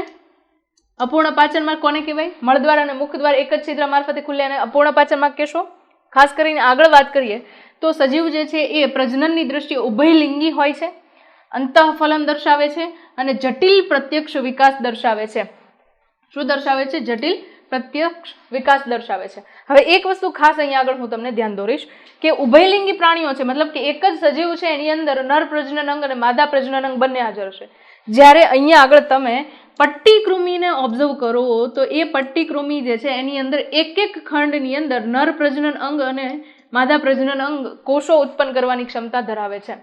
મતલબ કે ત્યાં અંડકોષ અને શુક્રકોષ એક જ ખંડની અંદર ઉત્પન્ન થાય છે. તો વિચાર કરો, જેટલા ખંડો પરિપક્વ છે, આગળના જે આટલા ખંડો છે એ અપરિપક્વ કહેવાશે, પાછળના ખંડો છે એને પરિપક્વ કહેવાશે, જેમાંથી સતત પ્રજનન વડે અંડકોષ મુક્ત થાય છે, ફલન વડે મુક્ત થાય છે, ઈંડાઓ મુક્ત થાય છે. માનવ મળની સાથે સાથે એ બહાર નીકળશે શરીરમાંથી અને ફરીથી પ્રદૂષિત પાણી કે હવા મારફતે કોઈ બીજા યજમાનની અંદર પ્રવેશશે અને એ યજમાન જ્યારે એ ઈંડાને લેશે ત્યારે એની અંદર આમના જે ડીંભ હશે એ ત્યાં આગળ વસવાટ કરતા જોવા મળશે. હવે આટલા વધારે પ્રમાણમાં ઈંડાઓ શા માટે મૂકે છે એની પાછળ એક સ્પેસિફિક રીઝન છે, કારણ કે એમનું જીવનચક્ર છે એ થોડીક ચેલેન્જવાળું છે. જરૂરી થોડું છે કે પાચન માર્ગમાં જે ઈંડા મૂકેલા છે એ બહાર નીકળશે તો એમાંથી સીધું પ્લેનેરિયા બની જશે અને એને પાછું જીવવા માટે મનુષ્યનો યજમાન તરીકે મળી જશે, રાઈટ. તો એના કારણે જ્યારે ચેલેન્જવાળું લાઈફ હોય ત્યારે હંમેશા યાદ રાખવાનું કે સંતતિ છે એ વધારે પ્રમાણમાં જ મૂકવામાં આવશે, ઈંડાઓ છે વધારે પ્રમાણમાં ડેવલપ થશે, વધારે સંખ્યામાં જ સંતતિ ઉત્પન્ન થતી હોય છે. તો અહીંયા આગળ પણ ઉદ્વિકાસનો એક નિયમ લાગુ પડે છે. ઓકે, તમે જોશો કે આ પ્રાણીઓ છે એ કેવા છે તો કે પરોપજીવી તરીકે વસવાટ કરે છે. તો એમની અંદર તમને હૂક અને ચૂષકની સંરચના જોવા મળશે, બરાબર, જે ખાસ કરીને યજમાન શરીરના પાચન માર્ગ સાથે ચોંટી શકે. ઓકે, નેક્સ્ટ એના પછી તમે જુઓ તો અહીંયા આગળ તમને આ યકૃત કૃમિ આપેલું છે, જેને ફેસિયોલા હિપેટિકા કહીએ છીએ, અને આ પટ્ટીકૃમિ છે જેને ટેપવોર્મ તરીકે ઓળખવામાં આવે છે. આ બંને એક પ્રકારે પરોપજીવી સજીવો છે જે આપણા શરીરની અંદર વસવાટ કરતા જોવા મળે છે. ક્લિયર છે આ વસ્તુ? આની સાથે આપણો સમુદાય કયો પૂરો થયો? પૃથુકૃમિ પૂરો થયો. નેક્સ્ટ જઈએ છીએ સૂત્રકૃમિ સમુદાયના પ્રાણીઓ છે એના ઉપર. સૂત્રકૃમિ સમુદાયના પ્રાણીઓની અંદર વાત કરીએ તો એમના પણ કોઈક એક્સક્લુઝિવ કેરેક્ટર્સ, મતલબ કે જે એમની અંદરથી શરૂઆત થઈ કે એમની અંદર જ હોય, બરાબર. ફોર એક્ઝામ્પલ કુટદેહ કોષ્ઠધારી તરીકે ખાલી કોષ્ઠાંત્રીઓ જ છે, સોરી સૂત્રકૃમિ જ છે. ઓકે, અને અંગતંત્ર સ્તરીય આયોજન છે એ સૌથી પહેલા આ સમુદાયના પ્રાણીથી શરૂ થાય છે. સંપૂર્ણ પાચન માર્ગની હાજરી જોવા મળે છે. નર અને માદા બે અલગ અલગ સજીવો તમને ઓબ્ઝર્વ થાય છે અહીંયા આગળ. ઓકે, વાત કરીએ અહીંયા આગળ તો સજીવો છે એ ગોળકૃમિ તરીકે ઓળખાય છે, કારણ કે તમે જુઓ તો આ સજીવો છે એ છેદ લેતા એનો છેદ જે છે એકદમ રાઉન્ડમાં દેખાય છે, જેના કારણે એને ગોળકૃમિ તરીકે ઓળખીએ છીએ. એના પછી તમે જુઓ વસવાટની દ્રષ્ટિએ તો મુક્તજીવી અને પરોપજીવી છે. મુક્તજીવી છે એ પાણી અને જમીન બંને ઉપર વસવાટ કરતા જોવા મળશે, અને પરોપજીવી તરીકે વનસ્પતિ અને પ્રાણી બંનેમાં હશે. ફોર એક્ઝામ્પલ અહીંયા આગળ કહીએ તો કરમિયું જે છે, બરાબર, એ આપણા શરીરની અંદર પરોપજીવી તરીકે વસવાટ કરે છે. આના સિવાય હુકવોર્મ એટલે કે એસાઇલોસ્ટોમા છે એ પણ આપણા શરીરમાં વસવાટ કરે છે. વનસ્પતિની અંદર વાત કરો તો તમે ચેપ્ટર નંબર 12 બાયોટેકનોલોજીની અંદર જુઓ છો મેલાઇન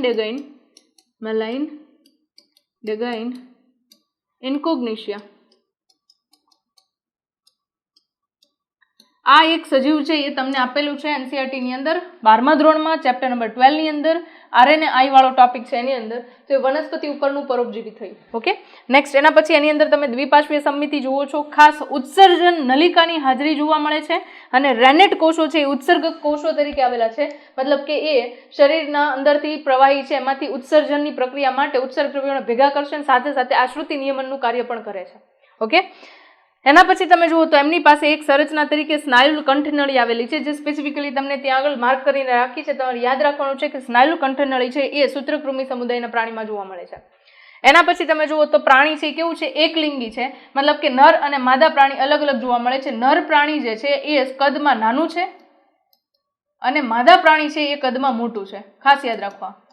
ઓકે, નર પ્રાણી જે છે એની અંદરથી તમે બાહ્ય લિંગભેદ ઓળખો છો, અને અહીંયા આગળ તમને આ તંતુ જેવી સંરચના દેખાય છે જે માદા સાથે પ્રજનન દરમિયાન એને પકડવા માટે યુઝ થશે અને શુક્રકોષો છે એને દાખલ કરવા માટે યુઝ થશે, બીકોઝ કે અહીંયા આગળ તમને અંતઃફલનની પ્રક્રિયા જોવા મળે છે. બાહ્ય લિંગભેદ એટલે શું? તો કે બહારથી જોઈને આઈડિયા આવી જાય કે આ નર પ્રાણી છે કે માદા પ્રાણી છે. તો અહીંયા આગળ તમે બહારથી નર પ્રાણીને ઓબ્ઝર્વ કરો એટલે તમને આઈડિયા આવી જશે કે આ જે છે એ કયો પ્રાણી છે, તો કે નર પ્રાણી છે, આ માદા પ્રાણી છે. તો આને કહેશો બાહ્ય લિંગભેદ. ઓકે, વિકાસ છે કેવો છે? પ્રત્યક્ષ છે, સીધો છે, મતલબ કે સીધે સીધા એના જેવા જ બાળ પ્રાણીઓ છે એમને જન્મ આપશે, એટલે અહીંયા કોઈ ડિંભીય અવસ્થા જોવા મળતી નથી, ખાસ માર્ક કરીને રાખજો. એક્ઝામ્પલ્સની અંદર તમે જુઓ તો એ આવશે એસ્કેરિસ ગોળકૃમિ તરીકે જે અહીંયા આપેલું છે. એના પછી જે વુકેરિયા ફિલારિયલ કૃમિ જે હાથીપ્રગા માટે જવાબદાર છે, અને એસાઇલોસ્ટોમા હુકવોર્મ તરીકે ઓળખવામાં આવે છે. ઓકે, આની સાથે સૂત્રકૃમિ સમુદાય છે પૂરો થયો. નેક્સ્ટ આપણે જઈએ છીએ નુપુરક સમુદાય છે એની અંદર. નુપુરક સમુદાયના પ્રાણીના વસવાટ માટે વાત કરું તો જલજ અને સ્થલજ બંને છે. એક્ઝામ્પલ ખાસ યાદ રાખો, એક્ઝામની અંદર આવા એક્ઝામ્પલ્સ પૂછાય, બરાબર. દરિયાઈ વસવાટ ધરાવતા સજીવો તમને આપેલા છે અને મીઠા પાણીના આપ્યા છે. તો દરિયામાં મોટા ભાગે જે જોવા મળે છે એ રેતી કીડો છે અને મીઠા પાણીમાં જળો એક સજીવ તરીકે જોવા મળે છે. એના પછી તમે જુઓ તો સ્થલજ પ્રાણી તરીકે મુક્તજીવી હોય એવું કોણ છે? તો કે અળસિયું છે અને ઘણા મુક્તજીવી તરીકે ત્યાં પરોપજીવી પણ હોય છે. ઓકે, તો આ રીતે તમને એનો વસવાટ જોવા મળે છે. એક્સક્લુઝિવ કેરેક્ટર ઓફ નુપુરક એટલે કે નુપુરકની અંદર જ જોવા મળતા કેરેક્ટર્સ કયા છે? તો કે તમને સમખંડતા જોવા મળશે. સાચા દેહકોષ્ઠની શરૂઆત આ સમુદાયના પ્રાણીથી પ્રાણી સૃષ્ટિમાં થાય છે અને બંધ રુધિરાભિસરણ તંત્ર છે એ સૌથી પહેલા અહીંયા જોવા મળે છે. આ જ એવું પ્રાણી છે કે જ્યાંથી રુધિરાભિસરણ તંત્રની શરૂઆત થાય છે. તમને ક્વેશ્ચન એવા પણ પૂછાય કે પાચન તંત્રની શરૂઆત કયા સમુદાયથી થઈ? તો તમે કહી શકો છો પૃથુકૃમિથી, પણ સાચું પાચન તંત્ર છે એ સૂત્રકૃમિથી આવ્યું. બરાબર, અહીંયા આગળ રુધિરાભિસરણ તંત્રની શરૂઆત થઈ, પણ બંધ પ્રકારનું રુધિરાભિસરણ તંત્ર સૌથી પહેલા અળસિયામાં આવ્યું. ખુલ્લા પ્રકારનું રુધિરાભિસરણ તંત્ર પૂછે તો એ સંધિપાદમાં આવ્યું. ઓકે, તો આ રીતે તમને ક્વેશ્ચન ટ્વિસ્ટ કરીને પૂછે તો તમને માઇન્ડમાં સેટ થયેલું હોવું જોઈએ. આ ક્વેશ્ચનના આન્સર આવી ગયા તમારા. ઓકે, ક્વેશ્ચન ફોર્મેટ પણ આવી ગયા. નેક્સ્ટ, સ્પેશિયલ ટાઈપની એક અંગિકા એની અંદર હાજર છે જેને આપણે ઉત્સર્ગિકા તરીકે ઓળખીએ છીએ. એ ઉત્સર્ગિકા કંઈક આ પ્રકારની દેખાય છે. ઉત્સર્ગિકા 3 અલગ અલગ પ્રકારની હોય છે. આગળ એક કંઠનાલીય કહીએ છીએ, વિટપીય કહીએ છીએ અને ત્રીજું નામ આઈ થિંક મને ભૂલાઈ ગયું છે. 3 અલગ અલગ પ્રકારની ઉત્સર્ગિકા છે. એ દરેક ખંડની અંદર ગોઠવાયેલી હોય છે. ખાસ કરીને સમખંડતા કીધી તો અળસિયાની અંદર યાદ હશે તમને કે દરેક ખંડની અંદર બાહ્ય સંરચના અને અંદરની સંરચના સમાન હશે. જો અહીંયા આગળ ઉત્સર્ગિકા છે તો એના પછીના ખંડની અંદર પણ અહીંયા આગળ ઉત્સર્ગિકા હશે. બરાબર, તો મોટા ભાગે ખંડની અંદર સમાનતા જોવા મળશે. પ્રચલન સંરચના તરીકે તમે જુઓ તો એ સ્પેસિફિકલી આપ્યું છે. અહીંયા જળો છે એની અંદર સ્નાયુ હોય છે. તમે યાદ રાખો કે અંદરની બાજુએ વર્તુળી સ્નાયુ અને બહારની બાજુએ આયામ સ્નાયુ, આ રીતે કંઈક ગોઠવણ થયેલી તમને જોવા મળશે. ઓકે, એના પછી અળસિયું છે તો એમાં સ્નાયુ પ્લસ વજ્રકેશ છે એ પ્રચલન સંરચના તરીકે હોય. રેતી કીડાની અંદર સ્નાયુ પ્લસ અભિચરણ હોય છે. સપોઝ કે આ રેતી કીડો છે એનો ખંડ છે તો ખંડની બહાર તમને આવી સંરચના દેખાશે. આને તમે કહેશો અભિચરણ. એનસીઈઆરટી ની અંદર ડાયાગ્રામ ઓલરેડી આપેલો છે તમને. ઓકે, એના પછી પ્રજનન માટે વાત કરીએ તો લિંગી પ્રજનન દર્શાવે છે. સજીવો 2 પ્રકારના હોઈ શકે, એકલિંગી અને ઉભયલિંગી. એકલિંગી તરીકે રેતી કીડો જે દરિયાની અંદર વસવાટ કરે છે એ, અને ઉભયલિંગી તરીકે અળસિયું છે જેમાં નર અને માદા પ્રજનન કોષો એક જ સજીવ વડે ઉત્પન્ન થાય છે. પણ યાદ રાખો કે અહીંયા સ્વફલન જોવા મળતું નથી. અહીંયા શું છે? અળસિયામાં પરફલન છે. બરાબર, મતલબ કે 2 સજીવો સામાસામી, આ સજીવ ધારો કે આ સજીવ છે એક અને એક આ સજીવ છે, તો બંને સજીવ એકબીજા સાથે શુક્રકોષોની આપલે કરશે. આને પરફલન કહેવાય. બરાબર, જ્યારે આગળની સ્લાઇડમાં તમે અહીંયા આગળ જુઓ છો કોની અંદર? તો કે પૃથુકૃમિની અંદર. તો અહીંયા આગળ તમે જોયું તું ખંડ જે છે એ સ્વફલન પણ દર્શાવી શકે છે અને બીજો ખંડ જો બાજુમાં આવે તો એની સામે એ પરફલન પણ દર્શાવી શકે છે. ક્લિયર છે આ વસ્તુ? ઓકે, નેક્સ્ટ, એના પછી ઓકે, એકલિંગી પ્રાણી છે તો એની અંદર નર અને માદા પ્રાણી છે એમના વડે ફલનની પ્રક્રિયા થશે. અને અહીંયા આગળ તમે નુપુરક સમુદાય છે એને કમ્પ્લીટ કરો છો. નેક્સ્ટ આગળ જોઈએ છે આપણે એ છે સંધિપાત સમુદાય. સંધિપાત સમુદાય છે એના માટે ખાસ યાદ રાખો સૌથી મોટો સમુદાય છે. બરાબર, સૌથી મોટો સમુદાય છે. ઓકે, લગભગ તમે અત્યાર સુધીની નોંધાયેલી જાતિઓ છે એના 2/3 ભાગ છે એ સંધિપાત સમુદાયના પ્રાણીઓ છે. સૌથી મોટો વર્ગ એની અંદર હોય તો એ કીટક વર્ગ છે જે પ્રાણી સૃષ્ટિના લગભગ 70% વધારે સજીવો ધરાવે છે. તમે વિચારી શકો છો આ એક્સક્લુઝિવ કેરેક્ટર છે કોના? સંધિપાત સમુદાયના પ્રાણીઓના. એના સિવાયના એક્સક્લુઝિવ તરીકે જુઓ તો કાઇટિન યુક્ત બાહ્ય કંકાલની શરૂઆત સૌથી પહેલા આ સમુદાયથી થઈ અને સાંધાવાળા ઉપાંગો ધરાવે છે. એના કારણે જેનું નામ સંધિપાદ પડેલું છે. સંધિ મતલબ સાંધો અને પાદ એટલે ઉપાંગો. તો સાંધાવાળા ઉપાંગો સાથેના સજીવોને સંધિપાદ કહેવામાં આવશે. સૌથી પહેલા સાચું દેહકોષ્ઠ છે એ આ સમુદાયના પ્રાણીથી જોવા મળે છે અને ખુલ્લું પરિવહન તંત્ર છે એ પણ આ સમુદાયના પ્રાણીની લાક્ષણિકતા છે. શરીર જે છે એ 3 ભાગમાં વહેંચાયેલું છે, શીર્ષ, ઉરસ અને ઉદર. આ ભાગને શીર્ષ કહેશો, આ ભાગને ઉરસ કહેશો અને આ ભાગ છે એને ઉદર કહેશો. યાદ રાખો કે ઉરસ પ્રદેશની અંદરથી 3 જોડી ઉપાંગો નીકળે છે અને આ ઉપાંગો છે એ કેવા હોય છે? સાંધાવાળા હોય છે. ઓકે, નેક્સ્ટ એના પછી જુઓ તો ઉત્સર્ગ અંગ તરીકે માલપીધ્ય નલિકા હોય છે. વંદાની અંદર જ્યારે તમે જોશો ત્યારે મધ્યાંત્ર અને શેષાંત્રની વચ્ચે 100 થી લઈને 150 જેટલી નલિકામય સંરચના આવેલી હશે જે એના દેહકોષ્ઠની અંદરથી સીધા પ્રવાહીમાંથી ઉત્સર્ગ પદાર્થોનો ગ્રહણ કરીને પાચન માર્ગની મારફતે બહાર કાઢશે. એના પછી તમે શ્વસન અંગ તરીકે જુઓ તો એની અંદર ઘણી વિવિધતા જોવા મળે છે કારણ કે આ સમુદાયના પ્રાણીઓ તમને પાણીમાં, જમીન પર, હવામાં બધે જોવા મળે છે. તો એના કારણે એમના અંદર શ્વસન સંરચના છે અલગ અલગ પ્રકારની જોવા મળશે. ઝાલર પોથી, ફેફસા પોથી, શ્વસન નલિકા તંત્ર. બરાબર, 3 આપેલું છે તમને. સંવેદી અંગ જે છે સ્પેસિફિકલી અહીંયાથી તમને ક્લિયરલી દેખાવાનું શરૂ થાય છે. અળસિયામાં પણ હોય છે થોડા ઘણા પ્રમાણની અંદર, બરાબર. તો સંવેદી અંગો તરીકે તમે એની અંદર સ્પર્શકો જોશો. ફોર એક્ઝામ્પલ વંદાની અંદર આગળ આપણને જે બે મૂછો દેખાય છે એના સ્પર્શકો છે. આંખની સંરચના પણ વંદામાં તમે જુઓ છો, અહીંયા જુઓ તમને આ આંખ દેખાડેલી છે. સમતુલન અંગ કે સ્થિત કોષ્ઠની સંરચના પણ હોય છે જે બોડીનું બેલેન્સ મેન્ટેન કરવાનું કામ કરે છે. તો સ્પેશિયલ ટાઈપના સંવેદી અંગો આ સમુદાયના પ્રાણીથી તમને જોવા મળે છે. પ્રજનનની પ્રક્રિયા માટે વાત કરું તો લિંગી પ્રજનન દર્શાવે છે. સજીવ છે એ એક લિંગી સજીવ છે. અંતઃફલન દર્શાવે છે, ઈંડા મૂકે છે. વિકાસ જે છે એ કેવો છે? પ્રત્યક્ષ પ્રકારનો છે, મતલબ કે મધ્યસ્થી તબક્કા જોવા મળશે. પ્રત્યક્ષ અને પરોક્ષ બંને છે, મતલબ કે ઘણા બધા છે એ સીધે સીધા એની જેવા સેમ બચ્ચા આપશે અને ઘણા બધા છે એ જો પરોક્ષ ગર્ભ વિકાસ દર્શાવે છે તો એમાં ડિંભી અવસ્થાઓ જોવા મળશે. ક્લિયર છે, રાઈટ? એક્ઝામ્પલ તરીકે પરોક્ષની અંદર તમે જુઓ તો બટરફ્લાયનું એક્ઝામ્પલ આપણે જોઈ ગયા. ખાસ આની અંદર તમારે ધ્યાનમાં લેવાના છે કીટકોના એક્ઝામ્પલ્સ જે અલગ અલગ કાર્યના આધારે આપેલા છે. આર્થિક રીતે ઉપયોગી હોય એવા કીટકો કયા કીધા? તો કે મધમાખીનું મધ વેચો, મીણ વેચો, બધામાંથી પૈસા મળે છે. રેશમના કીડા, રેશમનું કાપડ બનાવીએ છીએ. લાખ છે એની અંદરથી ઘણી બધી ઓર્નામેન્ટ્સ, જ્વેલરી બનાવવામાં આવે છે અને બીજી ઘણી બધી જગ્યાએ ઉપયોગી બને છે. જે નુકસાનકારક કીટકો છે એવા બે આવશે. એક તો તમને પાકને નુકસાન કરતા કીટકો છે જે ટોળામાં રહેતા હાનિકારક કીટકો જે તીડ તરીકે ઓળખીએ છીએ આપણે એ, અને બીજું કીધું છે વાહક તરીકે, મતલબ કે અલગ અલગ રોગોના વાહક તરીકે હોય એવા પ્રકારના એનોફિલિસ માદા મચ્છર, ક્યુલેક્સ, એડિસ, આ ત્રણે ત્રણ અલગ અલગ પ્રકારના રોગો માટે જવાબદાર છે. એનોફિલિસ વડે મેલેરિયા થશે, ક્યુલેક્સ વડે ફિલારિયાસિસ થશે અને એડિસ વડે ડેન્ગ્યુ થશે. લખી નાખજો, સાથે સાથે નોટ ડાઉન કરી લેજો. ઓકે, નેક્સ્ટ એના પછી મૃદુકાય સમુદાય. થોડી સ્પીડ રાખવી પડશે. શું કામ? કારણ કે ચેપ્ટર બહુ લેન્ધી છે.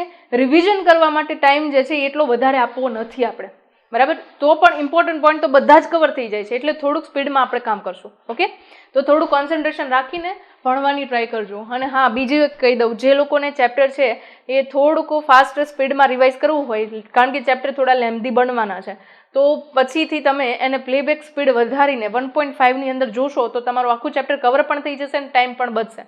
બસ સજેસ્ટ એટલું કરીશ કે એનસીઆરટી લઈને હંમેશા લેક્ચર જોવા બેસો, કારણ કે એનસીઆરટી તમારી ભગવદ્ ગીતા છે, એના વગર તમારો કોઈ ઉદ્ધાર નથી. એનસીઆરટી કોઈ પણ મટીરિયલ કરતાં બેસ્ટ છે. ઓકે, બસ ખાલી આપણને સમજણ પડવી જોઈએ, અને ના પડે તો એટલા માટે તો અહીંયા લેક્ચર્સ અમે લઈએ છીએ. ઓકે, મૃદુકાય સમુદાયના પ્રાણીમાં તમે જુઓ તો વસવાટની દ્રષ્ટિએ બે છે, સ્થલજ છે અને જલજ છે. ઘણા પાણીમાં જોવા મળશે અને ઘણા જમીન પર જોવા મળશે. સેકન્ડ લાર્જેસ્ટ ફાઇલમ છે, સૌથી મોટો બીજા નંબરનો સમુદાય છે. કેલ્શિયમ કાર્બોનેટના કવચથી આવૃત થયેલું એમનું શરીર હોય છે. એમની ફરતે તમે જોશો કે એમનું શરીર જે છે મૃદુ છે, એટલે જ તો એનું નામ પડ્યું છે મૃદુકાય. જેમનું કાય એટલે કે શરીર કોમળ છે એવા પ્રકારના છે, જુઓ મૃદુકાય છે. ઓકે, એટલે એમની ફરતે શું હશે? કેલ્શિયમ કાર્બોનેટના કવચ આવેલા હશે. એના પછી તમે જુઓ તો ખંડ વિહીન સંરચના ધરાવે છે એ. એમની અંદર શરીર છે શીર્ષ, સ્નાયુલ પગ અને અંતરંગ કંદુક અથવા તો ખુંદ તરીકે ઓળખાતી સંરચના તરીકે હોય છે. આ એક સ્પેશિયલ કેરેક્ટર છે. કોનું? તો કે મૃદુકાય સમુદાયના પ્રાણીઓ કે જેની અંદર ખુંદ, અંતરંગ, કંદુક તમને જોવા મળે છે. ઓકે, યાદ રાખો ખાસ. એની અંદર તમને પ્રાવર આવરણ એટલે કે પ્રાવર ગુહા છે એની ફરતે આવેલું આવરણ જે છે એને પ્રાવર આવરણ તરીકે ઓળખવામાં આવે છે, જે હું તમને ડાયાગ્રામની અંદર દેખાડું છું. અહીંયા જે સંરચના છે એને શું કહો છો તમે? પ્રાવર ગુહા કહો છો. પ્રાવર ગુહા જે છે ત્યાં આગળ તમે જોશો પ્રજનન માર્ગનું છિદ્ર ખુલે છે, પાચન માર્ગનું છિદ્ર ખુલે છે. આ પાચન માર્ગ છે, પાચન માર્ગ એટલે મળદ્વારનું છિદ્ર ત્યાં ખુલે છે. આ જે છે એ પ્રજનન તંત્ર છે, પ્રજનન તંત્ર છે, બરાબર. અને આખું જે આ ભાગ છે એને ખુંદ તરીકે ઓળખવામાં આવે છે, બરાબર. એટલે જે સ્નેલ છે, ગોકળગાય છે, અને તમે જુઓ ઉપરની બાજુનો ભાગ હોય નીકળેલો, એને ખુંદ તરીકે આપણે ઓળખતા હોઈએ છીએ. ઓકે, હવે એની અંદર તમે જુઓ તો અહીંયા આગળ આ જે આવરણ તમને દેખાય છે ગ્રીન કલરનું, એ ગ્રીન કલરનું આવરણ જે છે એને પ્રાવર આવરણ તરીકે ઓળખીએ છીએ. પ્રાવર આવરણ, રાઈટ. અને આ જે એરિયા છે એને પ્રાવર ગુહા કહીએ છીએ. પ્રાવર ગુહાની અંદર યાદ રાખો કે અહીંયા આગળ સંરચના તરીકે ઝાલર આવેલી છે, અને આ ઝાલર છે એ શ્વસન અંગ તરીકે કામ કરે છે, શ્વસન અંગ તરીકે કાર્ય કરે છે. એની સાથે જોડાયેલું છે અહીંયા આગળ હૃદય એટલે કે રુધિરાભિસરણ તંત્ર. ક્લિયર છે? ઓકે, અહીંયા આગળ એમની તમને મુખની સંરચના જોવા મળે છે, અને મુખની અંદર એક સ્પેસિફિક સંરચના તરીકે તમને જે જોવા મળશે એને તમે કહેશો રેત્રિકા, બરાબર. રેત્રિકાનું કામ શું છે? તો કે ખોરાકના કણો છે એમના ટુકડા કરવા, એની સાથે ખોરાક ઘસાય છે અને એના કારણે પાચનની પ્રક્રિયા એમની અંદર સરળ બને છે. રેત્રિકા જે છે એની ઉપર તમને આ રીતે ટીથ આવેલા જોવા મળશે, એક મધ્યમાં મોટો અને બે બાજુએ 3 ટીથ, આ રીતે 7 દાંતની સંરચના સાથે રેત્રિકા છે એ ગ્રાસ્પિંગ ઓર્ગન તરીકે આવેલો હોય છે. બરાબર. શીર્ષની સંરચના છે એની ઉપર સંવેદી સૂત્રાંગો હાજર છે. સ્નાયુલ પગ અહીંયા આગળ તમને દેખાડેલા છે અને આ જે ભાગ છે એ ખૂંદ તરીકે ઓળખાય છે. ક્લિયર છે? હવે જે આ પ્રાવર ગુહા છે એ સીધી પાણીના કોન્ટેક્ટમાં હશે કે જમીનના કોન્ટેક્ટમાં હશે. બરાબર. તો પ્રાવર ગુહા જે છે ત્યાં આગળ આવેલી ઝાલર છે એ શ્વસન માટે હેલ્પફુલ થાય છે. એ વસ્તુ તમને અહીંયા આગળ મેં દેખાડી છે, ઇન્ડિકેટ કરી છે. ક્લિયર? નેક્સ્ટ એના પછી આગળ જોઈએ તો એ આપેલું છે પ્રજનન. દ્વિગૃહી એટલે કે એકલિંગી પ્રાણીઓ છે પરોક્ષ વિકાસ જોવા મળે છે, મતલબ કે ડીંભ હાજર હશે. ઓકે. અને અંડપ્રસવી પ્રાણીઓ છે ઈંડા મૂકે છે, ઈંડામાંથી ડાયરેક્ટલી બાળ પ્રાણી નથી આવતું પણ મધ્યસ્થી અવસ્થાઓ જોવા મળે છે. ક્લિયર? નેક્સ્ટ એના પછી આગળ જઈએ. એક્સક્લુઝિવ કેરેક્ટર અમુક કોઈને એને ખાસ યાદ રાખવાના છે. અંતરંગ કંદુક છે, પ્રાવર આવરણ, પ્રાવર ગુહા શું છે, ઝાલર શ્વસન માટે ક્યાં આવેલી હોય છે, આ બધી વસ્તુ છે એક્સક્લુઝિવ કેરેક્ટર્સમાં આવશે, એ તમારે ખાસ ધ્યાનમાં રાખવાની છે. નેક્સ્ટ એના પછી જઈએ એક્ઝામ્પલ્સની અંદર. તો પાયલા છે એને એપલ સ્નેલ તરીકે ઓળખીએ છીએ. મોતી છીપ છે એને પિંકટાટા તરીકે ઓળખવામાં આવે છે. પિંકટાટા તરીકે ઓળખીએ છીએ.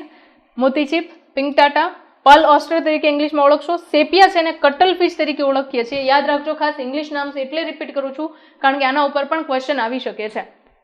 નેક્સ્ટ એના પછી તમે જુઓ તો લોલિકો છે એને સ્ક્વિડ તરીકે ઓળખીએ છીએ. એના પછી તમે જુઓ તો ઓક્ટોપસ ડેવિલ ફિશ તરીકે ઓળખાય છે. એપ્લેસિયા સી હેર તરીકે, દંત કવચ ડેન્ટેલિયમ જેને ટસ્ક શેલ તરીકે ઓળખાય છે અને અષ્ટકવચને કાઇટોન તરીકે આપણે ઓળખીએ છીએ. મારા ખ્યાલ પ્રમાણે તમારે એક્ઝામ્પલ્સ ઉપર સૌથી વધારે ભાર દેવું પડે. એવું પણ કરે કે 4 થી 5 એક્ઝામ્પલ્સ આપી દીધા હોય પછી એવું કહી દે કે કયા સમુદાયના કયા એક્ઝામ્પલ છે, સંધિપાતના છે, નુપૂરકના છે કે નીચે પૈકી કેટલા કયા સમુદાયના ઉદાહરણો છે, એક્ઝામ્પલ્સ છે, 1 છે, 2 છે, 3 છે, આ રીતે એક્ઝામ્પલ્સના ક્વેશ્ચન પૂછાઈ શકે. બરાબર. તો ખાસ તમારે એક્ઝામ્પલ્સ ઉપર ધ્યાન આપવાનું છે ને કોઈ શોર્ટ ટ્રીક ઉપર નહીં પડતા, કારણ કે શોર્ટ ટ્રીક ઉપર પડશો ને તો બે વસ્તુ થશે. એક તો પહેલા શોર્ટ ટ્રીક યાદ રાખવાની, પછી એના નામ છે એ પાછા યાદ રાખવાના. આ સમુદાય માં જ બંધ બેસતું હતું ને. ઓકે. તમને ફાવે તો કરી શકો છો, ના ફાવે તો બની શકે કે એક્ઝામ્પલને 5-6 વાર લખો એટલે તમને યાદ રહી જશે. નેક્સ્ટ એના પછી તમે જુઓ તો અહીંયા આગળ શૂળ ત્વચી છે. શૂળ જેવી ત્વચા ધરાવતા સજીવો, મતલબ કે એમની ત્વચા જે છે એમની અંદર તમને કેલ્શિયમ કાર્બોનેટની શૂળ એટલે કે તકતીઓ કે અસ્થિકાઓ આવેલી જોવા મળશે. તો એને તમે શું કહેશો? શૂળ ત્વચી સમુદાયના પ્રાણીઓ કહેશો. ફક્ત દરિયાઈ વસવાટ ધરાવે છે, એક્સક્લુઝિવલી મરાઇન છે એટલે આ કેરેક્ટર છે એ શૂળ ત્વચી સમુદાયના પ્રાણીઓ માટે જ થયું. એમની અંદર સ્પેશિયલ ટાઈપની સિસ્ટમ જોવા મળે છે જેને જલવહન તંત્ર તરીકે ઓળખીએ છીએ. તમે જોશો કે એની વક્ષ બાજુ પર મળદ્વાર છે અને પૃષ્ઠ બાજુ પર મુખદ્વાર છે. જો અહીંયા આગળ ધારો કે સ્ટારફિશ છે, બરાબર, તો આ એનો પાછળનો ભાગ થયો, પૃષ્ઠ બાજુ થઈ. તો પૃષ્ઠ બાજુ પર તમને શું જોવા મળશે? તો કે મળદ્વાર અહીંયા ઉપર જોવા મળશે અને વક્ષ બાજુ પર શું જોવા મળશે? તો કે વક્ષ બાજુ પર તમને એનું મુખદ્વાર જોવા મળશે. આ રીતની સંરચના એમની અંદર હોય છે. ખાસ અહીંયા આગળ કહી દઉં, એમની અંદર ઉત્સર્જન તંત્ર ગેરહાજર છે. બરાબર. એક લિંગી પ્રાણી છે, લિંગભેદ જોવા મળે છે, બાહ્ય ફલન ઓકે આ પછીના પોઈન્ટ છે, પણ ઉત્સર્જન તંત્ર ગેરહાજર છે. સ્પેશિયલ ટાઈપનું શ્વસન તંત્ર નથી હોતું એની અંદર. શું કામ? કારણ કે અહીંયા બધા જ કાર્યો કરવા માટે, મતલબ કે પ્રચલન માટે, ખોરાક ગ્રહણ માટે અને શ્વસન માટે અને સાથે સાથે ઉત્સર્જન માટે જલ પરિવહન તંત્ર આવેલું હોય છે. એની અંદર શું હોય છે? તો કે વચ્ચેની બાજુ આ એક મોટી રિંગ છે, એની સાથે આ જેટલા ઉપાંગો છે એની સાથે જોડાયેલી આ નલિકામય સંરચના છે. એની સાથે નીચેની બાજુએ જોડાયેલા છે નાલી પગો. બરાબર. પ્રેશર થ્રુ પાણી જે છે એ આ નલિકાની અંદરથી દાખલ થાય છે અને નાલી પગો છે એ ઢીલા હોય એના બદલે કેવા થઈ જશે? તો કે એકદમ ટટ્ટાર અને સીધા થઈ જશે. તો સપોઝ કે આ સંરચના આમ છે ને એના બદલે આમ થઈ જાય તો એક આધાર તરીકે વર્તશે. તો આ સ્ટારફિશ જે છે એ નાલી પગોની મદદથી એ ચાલી શકે છે. જે લોકોએ મારા રેકોર્ડેડ સેશન સિલેબસ પરચેસ કરીને જોયા છે એ લોકોને એમાં વિડીયો પણ દેખાડ્યો છે અને એની સાથે એ વિડીયોમાં તમે જુઓ છો કે કેવી રીતે જલ પરિવહન તંત્ર કાર્ય કરે છે અને મેં આખું એક્સપ્લેનેશન એનું તેમાં આપેલું છે. બરાબર. એટલે એ તમને આઈડિયા ક્લિયર થઈ ગયો છે એના ઉપરથી. બટ અત્યારે એવું રાખો કે પાણી છે પ્રેશરથી અંદર આવે છે, પાણી અંદરની બાજુ આવે છે, એના અંતે નાલી પગોની અંદર પાણી ભરાય છે, સાથે સાથે ત્યાં ઓક્સિજનની આપલે પણ એમાંથી થશે, કાર્બન ડાયોક્સાઇડની આપલે એમાંથી થશે, ઉત્સર્જનની પ્રક્રિયા પણ પાણીમાં થશે અને ખોરાક ગ્રહણની પ્રક્રિયા પણ પાણીમાંથી જ થશે. ક્લિયર છે આ? રાઈટ. તો બધું જ કામ એની અંદર કોણ કરે છે? જલવહન તંત્ર. બે આવ્યા તમારે, એક આવ્યું જલવહન તંત્ર અને એક આવ્યું તમારે નલિકા તંત્ર. નલિકા તંત્ર ક્યાં હતું? તો કે એ હતું સછિદ્ર સમુદાયના પ્રાણીમાં. અહીંયા શુળત્વચીની અંદર જે આવ્યું એ તો કે જલ વહન તંત્ર. ક્લિયર છે? ઓકે, બંનેમાં કન્ફ્યુઝ નથી થવાનું. ક્વેશ્ચન શું પૂછો છે એ બરાબર ધ્યાનમાં લેવાનો છે, એના પછી આન્સર આપવાનો છે. નેક્સ્ટ જુઓ તો એકલિંગી પ્રાણીઓ છે, લિંગભેદ જોવા મળે છે એની અંદર. બાહ્ય ફલન છે, પરોક્ષ ગર્ભ વિકાસ જોવા મળશે, મતલબ કે ડિંબ હાજર છે અહીંયા આગળ. મુક્ત તરતા ડિંબ તમને અહીંયા આગળ જોવા મળશે, બરાબર. એટલે ડિંબ સાથેનો વિકાસ હોય એ હંમેશા પરોક્ષ ગર્ભ વિકાસ કહેવાય. એક્ઝામ્પલ્સની અંદર જુઓ તો તારા માછલી છે, સ્ટારફિશ એસ્ટેરિસ તરીકે ઓળખાય છે, સાગરગોટા એકાઇનસ સી અર્ચિન તરીકે ઓળખાય છે. સમુદ્ર કમળ અને સમુદ્ર ફૂલમાં ધ્યાન રાખજો, સમુદ્ર ફૂલ છે એ આ ચેપ્ટરમાં કોષ્ટાંતરી સમુદાયમાં આવે છે. સમુદ્ર કમળ જે છે એ શુળત્વચી સમુદાયમાં આવશે. એના પછી તમે જુઓ સમુદ્ર કાકડી, કુકુમેરિયા સી કુકુંબર. કુકુંબર એટલે તમને ખબર કાકડી, અને ક્યુકુમેરિયા એના ઉપરથી યાદ રહી જશે. સમુદ્ર કમળ જે છે એને સી લીલી, લીલી એટલે કમળ થાય, એન્ટેડોન તરીકે ઓળખવામાં આવે છે. અને બરડ તારા છે એમને ઓફ્યુરા બ્રિટલ સ્ટાર તરીકે આપણે ઓળખીએ છીએ. ક્લિયર છે આ? રાઈટ. આની સાથે આપણો શુળત્વચી સમુદાય છે એ પૂરો થયો. નેક્સ્ટ આપણે જઈએ છીએ સામી મેરુદંડી સમુદાય છે એના ઉપર. સામી મેરુદંડી સમુદાય છે એની અંદર તમે ખાસ જુઓ તો દરિયાઈ વસવાટ ધરાવતા સજીવો છે. ખાસ કરીને સામી મેરુદંડી સમુદાય છે એ પહેલા આદિ મેરુદંડી ઉપસમુદાય હતો એની અંદર સમાવેશિત હતો, પણ જેમ આપણને રિસર્ચ આગળ વધ્યું એમ ખબર પડી કે આની અંદર સાચો મેરુદંડ હોતો નથી, તો એના કારણે એમને ત્યાંથી આપણે કાઢી નાખ્યા છે અને અમેરુદંડીની અંદર સાથે સાથે સમાવેશિત કરી દીધા સામી મેરુદંડી તરીકે. અમેરુદંડી તરીકે તમને યાદ હોવું જોઈએ સછિદ્ર સમુદાયથી લઈને સામી મેરુદંડી સમુદાય સુધીના પ્રાણીઓ છે જેમની અંદર સાચો મેરુદંડ નથી કે મેરુદંડ ગેરહાજર છે એમને આપણે શું કહીએ છીએ? અમેરુદંડી. ઓકે, ખાસ કેરેક્ટર તરીકે જુઓ તો એક્સક્લુઝિવલી મરાઇન છે, દરિયામાં જોવા મળે છે. તો સ્પેશિયલ કેરેક્ટર થયું સામી મેરુદંડીનું. એમનું શરીર છે એની વહેંચણી તમે જુઓ તો સૂંઢ, ગ્રીવા, ધડ અને પૂંછમાં થયેલું છે. ગ્રીવા પ્રદેશ છે એની અંદર એક સંરચના જોવા મળે છે જેને સ્ટોમોકોડ તરીકે ઓળખીએ છીએ આપણે અત્યારે, પણ પહેલા એને આપણે મેરુદંડ તરીકે ઓળખતા હતા, જેના કારણે એમને આપણે મેરુદંડીમાં મૂકેલા હતા. અત્યારે છે નહીં. ઓકે, એના પછી તમે જુઓ તો સૂંઢ પ્રદેશ છે, ત્યાં આગળ ઉત્સર્જન અંગ આવેલું છે. શું આવેલું છે? સૂંઢ પ્રદેશમાં ઉત્સર્જન અંગ આવેલું છે. પરિવહન તંત્ર તમે જુઓ તો સ્પેશિયલી યાદ રાખજો, અહીંયા સામાન્ય રીતે જો સામી મેરુદંડી છે એની અંદર પરિવહન તંત્ર જોઈએ તો એ ખુલ્લા પ્રકારનું પરિવહન તંત્ર છે. ત્યાં આગળ તમે આગળ જુઓ ખુલ્લા પ્રકારનું પરિવહન તંત્ર ખાસ ધ્યાનમાં લેજો. તમે જોયું હતું સંધિપાત સમુદાયની અંદર ખુલ્લા પ્રકારનું પરિવહન તંત્ર હતું, એની સાથે આને પણ યાદ રાખવાનું છે. લિંગભેદ જોવા મળે છે, મતલબ કે નર અને માદા બંને પ્રાણી અલગ અલગ છે. અહીંયા આગળ નર અને માદા બંને પ્રાણી અલગ અલગ છે એટલે યાદ રાખશું આને પણ. બાહ્ય ફલન જોવા મળે છે, ગર્ભ વિકાસ પરોક્ષ છે, મતલબ કે અહીંયા ડિંબ હાજર છે. ક્લિયર છે? ઓકે, એક્ઝામ્પલની અંદર તમે જુઓ તો બે એક્ઝામ્પલની અંદર ખાસ યાદ રાખશું. ગ્લોસસ છે એને યાદ રાખવાનું, બાલાનો ગ્લોસસ અને સેકોગ્લોસસ. એક્ઝામ્પલની અંદર આ જે આપેલું છે એ છે બાલાનો ગ્લોસસ, જે એનસીઈઆરટીમાં ડાયાગ્રામ છે. રાઈટ. આની સાથે સામી મેરુદંડી કમ્પ્લીટ થયું. નેક્સ્ટ આપણે જઈએ છીએ એ છે મેરુદંડી સમુદાય. અને મેરુદંડી સમુદાય અને એને તમે આગળ જુઓ તો બે ઉપસમુદાયની અંદર આપણે વિભાજિત કરીએ છીએ. આમ જોઈએ તો 3માં વિભાજિત કરીએ છીએ. એકને તમે કહેશો પુચ્છ મેરુદંડી, બીજાને કહેશો તમે શીર્ષ મેરુદંડી અને ત્રીજાને કહેશો તમે પૃષ્ઠવંશી. બરાબર, તો આ 3 શું છે તો કે ઉપસમુદાય છે. યાદ રાખશું ખાસ. ઓકે, ઘણી વખત શીર્ષ મેરુદંડી અને પુચ્છ મેરુદંડીને કમ્બાઇન્ડલી આદિ મેરુદંડી કહેવાય છે, કારણ કે એની અંદર પ્રાથમિક પ્રકારના લક્ષણો છે જે મેરુદંડીની સાથે સામ્યતા ધરાવતા હોય. ઓકે, એની અંદર તમે જુઓ તો પુચ્છ મેરુદંડીમાં ખાસ યાદ રાખો કે મેરુદંડ ફક્ત ડિંભીય અવસ્થામાં જોવા મળે છે અને એ ખાલી પૂંછડીના વિસ્તારમાં હાજર હોય છે, જેના કારણે એને શું કહીએ છીએ? આપણે પુચ્છ મેરુદંડી કહીએ છીએ. જ્યારે સાચા મેરુદંડી તરીકે કોઈને ઓળખાવવું હોય તો એ છે શીર્ષ મેરુદંડી પ્રાણીઓ. અને આ શીર્ષ મેરુદંડી પ્રાણીઓ છે એની અંદર સમગ્ર જીવનકાળ દરમિયાન શીર્ષથી લઈને પુચ્છ સુધી મેરુદંડની હાજરી જોવા મળે છે. એટલે સાચા મેરુદંડી તરીકે આપણે ઓળખાવી શકીએ કોને? શીર્ષ મેરુદંડી સમુદાયના પ્રાણીઓ છે એમને. સ્પેશિયલી જો ડિસ્કશનની અંદર લઈએ તો પુચ્છ મેરુદંડી છે એને કંચુક મેરુદંડી તરીકે પણ ઓળખવામાં આવે છે. અને એક્ઝામ્પલની અંદર એ, સા, ડી કે ડો યાદ રાખો, એસિડિયા, સાલ્વા અને ડોલિયોલમ 3 એના એક્ઝામ્પલ્સ આવશે. એની સાથે સાથે શીર્ષ મેરુદંડીમાં બ્રેન્કિયોસ્ટોમા એક જ એક્ઝામ્પલ છે, જેના 3 અલગ અલગ નામ છે. બ્રેન્કિયોસ્ટોમા, એમ્ફિઓક્સસ અને લેન્સલેટમ તરીકે એને ઓળખવામાં આવે છે. બીકોઝ કે લેન્સલેટમ એટલે કહેવાય છે, શેપ એનો છે એ લેન્સલેટ, મતલબ કે બ્લડ પ્રિક કરવા માટેની, ફિંગરને પ્રિક કરવા માટેની જે નીડલ આવે એના જેવો શેપ છે, એટલે એને લેન્સલેટમ તરીકે ઓળખીએ છીએ. એના પછી તમે જુઓ તો પૃષ્ઠવંશી ઉપસમુદાય છે, એના માટે વાત કરવાની છે. અને પૃષ્ઠવંશી ઉપસમુદાય છે એના લાક્ષણિક લક્ષણો તમને મેં પહેલા આપ્યા છે. એક કીધું છે ગર્ભકાળ દરમિયાન મેરુદંડ હાજર જોવા મળે છે. બીજું કીધું છે બે પાર્ટની અંદર એના મેરુદંડ છે એને આગળ ઉપર ડિવાઈડ કરીએ છીએ આપણે. એક કહીએ છીએ કાસ્થિમય કરોડ સ્તંભમાં એનું રૂપાંતરણ થઈ શકે અથવા અસ્થિમય કરોડ સ્તંભની અંદર રૂપાંતરણ થઈ શકે. આના આધારે આપણે બે સજીવો અલગ અલગ જોઈએ છે. કાસ્થિ મત્સ્ય અને અસ્થિ મત્સ્ય બે અલગ અલગ જોઈએ છે. ઓકે, તમને સેન્ટેન્સ એક એનસીઈઆરટી ની અંદર આપેલું છે, બધા જ પૃષ્ઠવંશીઓ મેરુદંડી છે પરંતુ બધા જ મેરુદંડી પૃષ્ઠવંશીઓ નથી. તો સિમ્પલ મિનિંગ એનો એવો કરશું આપણે કે પૃષ્ઠવંશીઓ છે એ એક ટાઈમે મેરુદંડી હતા અને અહીંયા આગળ પૃષ્ઠવંશીઓ જે છે એ બધા જ કમ્પલસરી મેરુદંડીના લક્ષણો મેરુદંડીમાં હોય એવું જરૂરી નથી. ઓકે, તો સેન્ટેન્સનો મિનિંગ બરાબર રીતે એ સમજો કે બધા જ મેરુદંડી પૃષ્ઠવંશીઓ ના કહી શકાય, કારણ કે ઘણા બધા મેરુદંડી છે એક્સક્લુઝિવ ટાઈપના છે કે જેની અંદર પૃષ્ઠવંશી જેવા કોઈ પણ લક્ષણો નથી.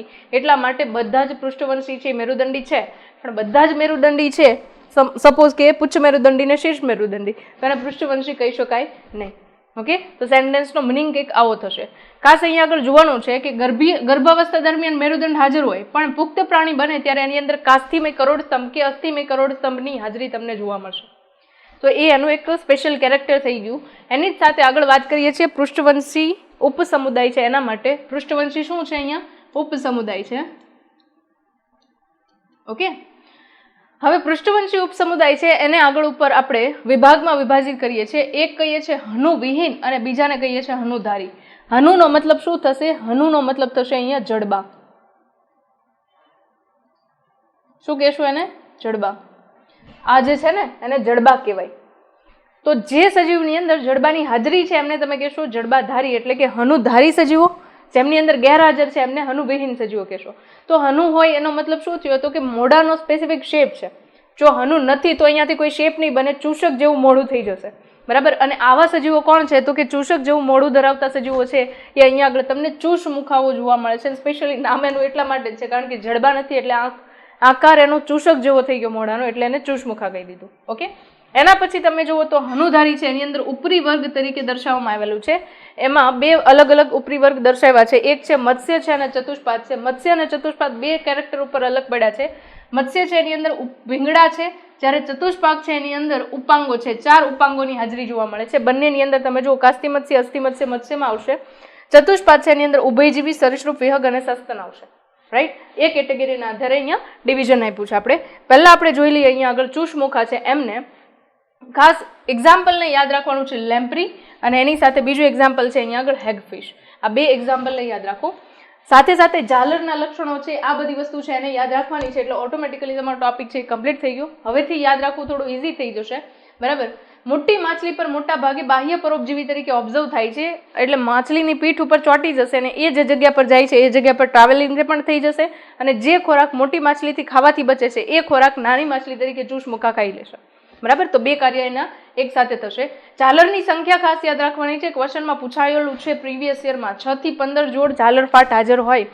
એના પછી તમે જુઓ તો ચૂષક પ્રકારનું હનુવિહીન ગોળાકાર મુખ જોવા મળે છે, કારણ કે જડબા નથી એટલે મોઢું છે એ ચૂષક જેવું થઈ જવાનું. ભીંગડા છે એ ગેરહાજર છે અને યુગ્મ મીનપક્ષ ગેરહાજર છે. યુગ્મ મીનપક્ષ કોને કહેવાય એ સમજી લો. સપોઝ કે આ કોઈ માછલી છે, અહીંયા દર્શાવીએ છીએ, નાના હતા ત્યારે આપણે ડ્રો કરતા. બરાબર, તો આપણે બે અહીંયા આગળ એક આમ ને એક આમ આ રીતે માછલીના મીનપક્ષ દર્શાવીએ. તો અહીંયા પણ એક છે અને એક અહીંયા પણ છે, તો જોડ થઈ ગઈ. તો આને શું કહેવાય? જોડમાં આવેલા યુગ્મ મીનપક્ષ કહેવાશે.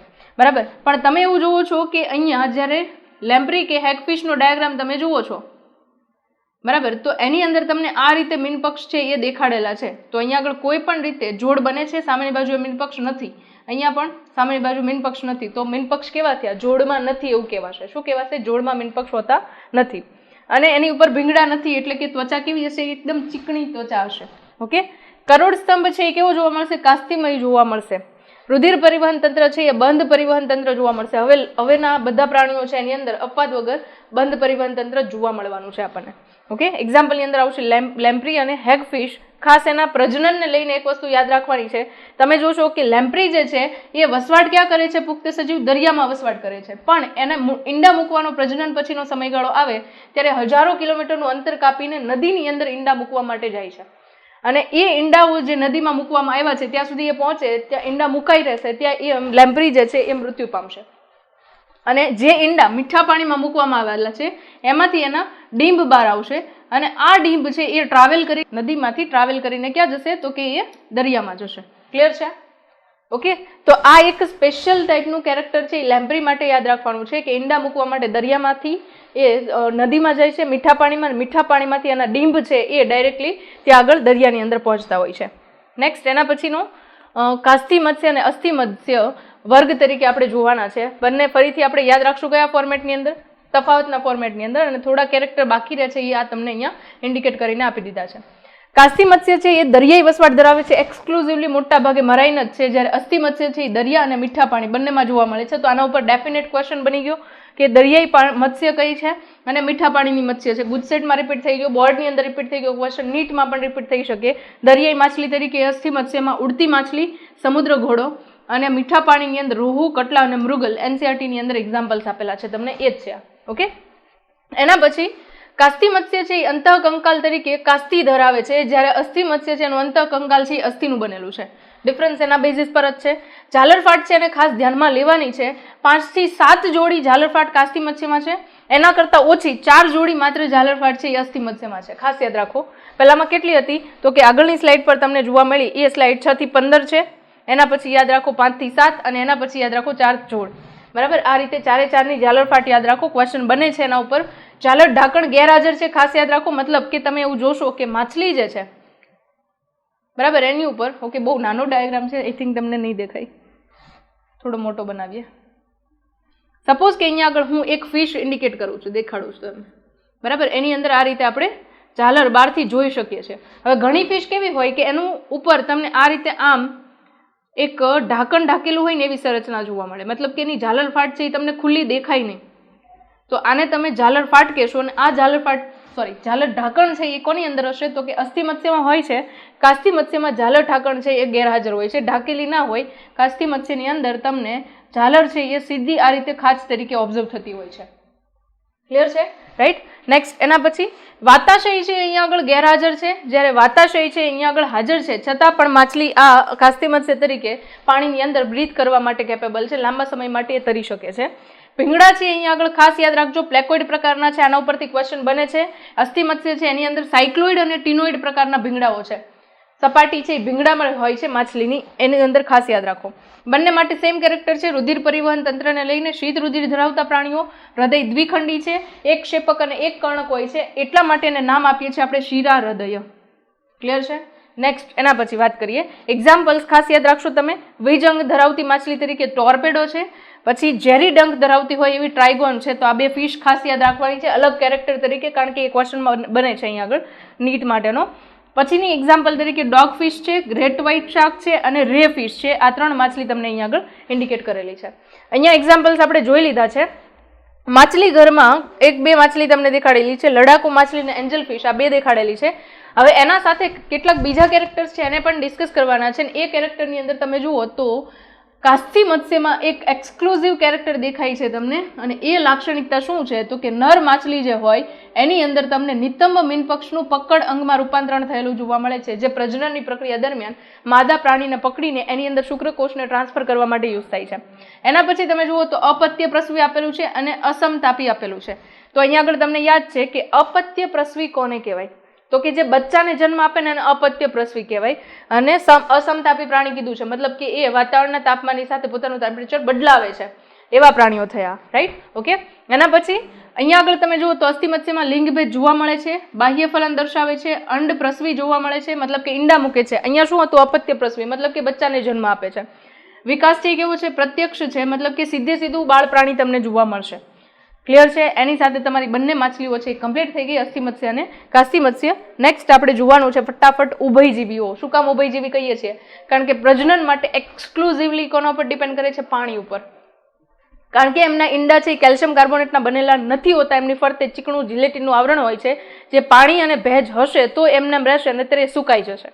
એટલે પ્રજનન માટે હંમેશા બાહ્ય ફલન કરે છે ઉભયજીવી પ્રાણીઓ, તો એમને પાણીમાં આવવું પડશે. એટલા માટે ખાસ એમને ઉભયજીવી તરીકે ઓળખવામાં આવે છે. ઉભય એટલે 2 અને જીવી એટલે 2 જગ્યા પર જીવન જીવે છે. ઓ મિનિંગ કાઢશું આપણે એનું. ઓકે.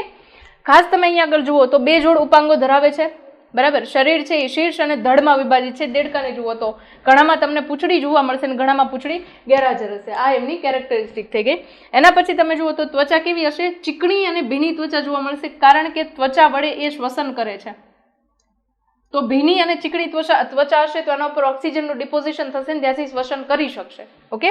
નેક્સ્ટ એના પછી પિંગળા ગેરહાજર છે તો ચીકણી અને ભીની ત્વચા હોઈ શકે.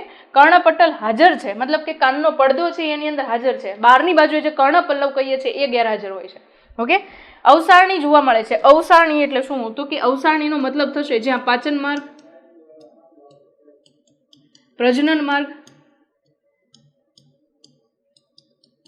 અને મૂત્રમાર્ગ,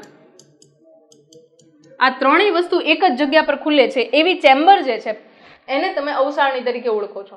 બરાબર. અને અવસારણી જે છે અવસારણી છિદ્ર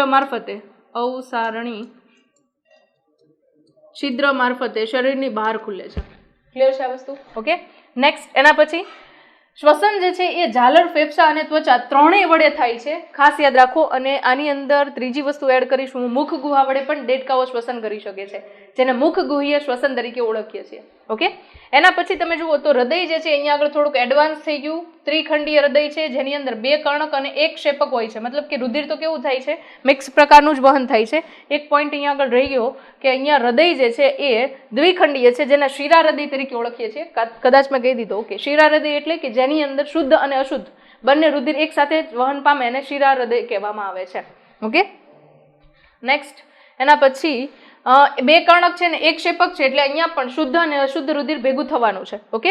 શીત રુધિર ધરાવતા પ્રાણીઓ છે એટલે કે એમને અસમતાપી પ્રાણીઓ થયા, કે મતલબ કે બહારના વાતાવરણ સાથે એનું ટેમ્પરેચર બોડીનું પણ બદલાશે, એટલે એ હાઇબરનેશન અને એસ્ટિવેશન એટલે કે ગ્રીષ્મ નિંદ્રા અને શીત નિંદ્રાની અંદર જતા પ્રાણીઓ થયા.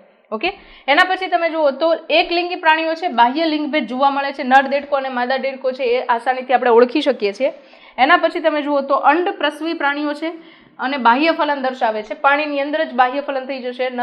માદા વડે અંડકોષનો ત્યાગ થશે, નર વડે શુક્રકોષનો ત્યાગ થશે અને ત્યાં ને ત્યાં ઈંડા પાણીમાં વિકાસ પામશે. વિકાસની અંદર તમને ડિંબ જોવા મળે છે, મતલબ કે પરોક્ષ ગર્ભ વિકાસ છે. ડિંબ છે એ ટેડપોલ ડિંબ તરીકે દેડકાનો ઓળખીએ છીએ. એ રીતે જે અલગ અલગ ઉભયજીવી વર્ગના પ્રાણીઓ છે એમની અંદર ડિંબની સંરચના અલગ અલગ હોઈ શકે. ઓકે. નેક્સ્ટ એના પછી એક્ઝામ્પલ્સની અંદર છે ટોડ, દેડકો, વૃક્ષ નિવાસી દેડકો, સાલામાન્ડર, ઇક્થિયોફિસ અને ઉપાંગોવિહીન સંરચના તરીકે ઇક્થિયોફિસને ખાસ યાદ રાખવાની છે. આ ક્વેશ્ચનની અંદર તમને પૂછાઈ શકે છે. અહીંયા આગળ દેડકા અને તોડ તમને યાદ રહી જશે, પણ સાલામાન્ડર અને ઇક્થિયોફિસ જે છે એને ખાસ યાદ રાખજો. એના ઉપર ક્વેશ્ચન થઈ શકે છે, કારણ કે આપણાથી એટલો બધો ફેમિલિયર નથી એક્ઝામ્પલ, એટલા માટે. નેક્સ્ટ એના પછી જોઈએ છીએ આપણે સરીસૃપ વર્ગ. સરીસૃપ વર્ગ છે એ પેટે સરકીને ચાલતા પ્રાણીઓ છે, વિસર્પીયતા ધરાવતા સજીવો છે. પહેલો જ પોઈન્ટ એનો એ થઈ ગયો. મુખ્યત્વે સ્થલજ છે, પાણીની અંદર ઓછા જોવા મળે છે. પાણીમાં જોવા મળતા હોય એ મગર છે, અને મગર છે એ તમને ખબર છે જમીન ઉપર અને પાણી ઉપર બંને ઉપર વસવાટ કરી શકે છે, એમાં કોઈ વાંધો નથી. ઓકે. શરીર છે એ શુષ્ક અને શૃંગમય ત્વચા ધરાવે છે, જેના કારણે ત્વચા જે છે એ અધિચર્મીય ભીંગડા અને પ્રશલ્કો ધરાવે છે. બરાબર. ભીંગડા હોવા અને એની સાથે પ્રશલ્કો હોવા બંને અલગ છે. તમે કાચબાના શરીર ઉપર જુઓ છો એકદમ આ રીતની પેટર્ન હોય છે. બરાબર. એને તમે પ્રશલ્કો તરીકે ઓળખો છો. અને ભીંગડા તમને ખબર છે માછલીની અંદર જે ફિશની ઉપર જે ભીંગડાઓ છે એ તમે જુઓ છો, એને ભીંગડા કહેવાશે. ઓકે. તો સિમ્પલ ખ્યાલ પ્રમાણે આ જે ઢાલ સ્વરૂપે તમને અહીંયા આગળ જોવા મળે છે ને એને શું કહેશો તમે? પ્રશલ્કો કહેશો. કાચબાના કવચની ઉપર તમને જે આ પેટર્ન્સ જોવા મળે છે એને શું કહેવાશે? પ્રશલ્કો કહેવાશે. એના પછી તમે જુઓ તો બાહ્ય કર્ણમાં કર્ણપલ્લવ ગેરહાજર છે, મતલબ કે કર્ણપલ્લવ નથી તો પણ બાહ્ય કર્ણ છે એની બાહ્ય કર્ણ નલિકાને એ બધું ડેવલપ થઈ ગયું છે. ઓકે.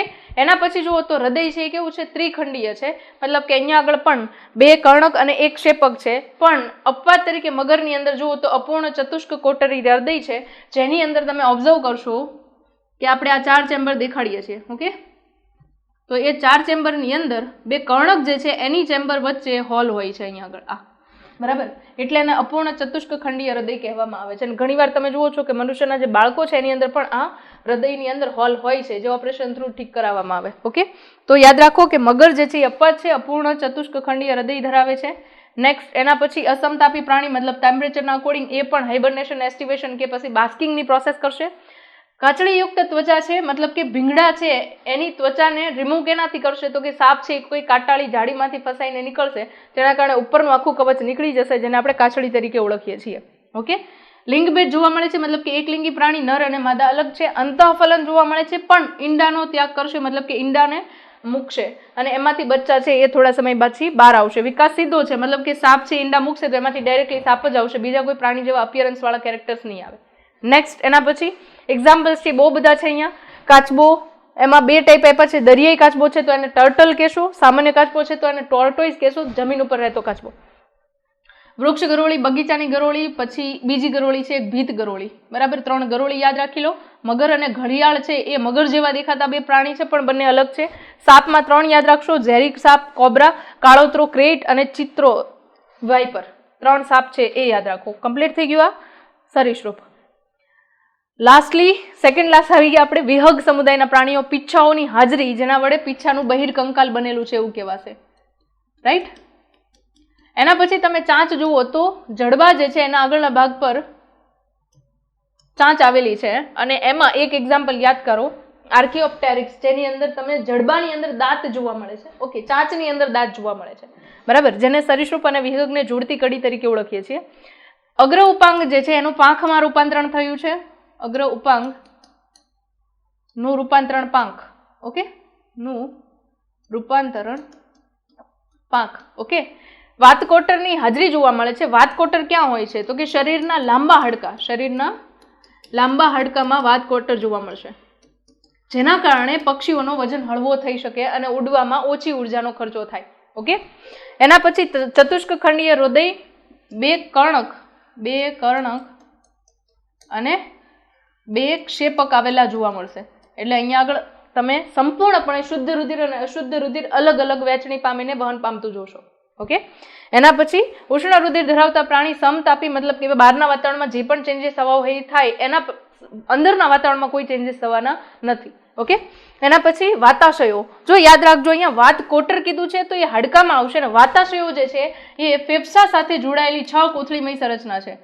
ફેફસા સાથે જોડાયેલ કોથળીમય સંરચના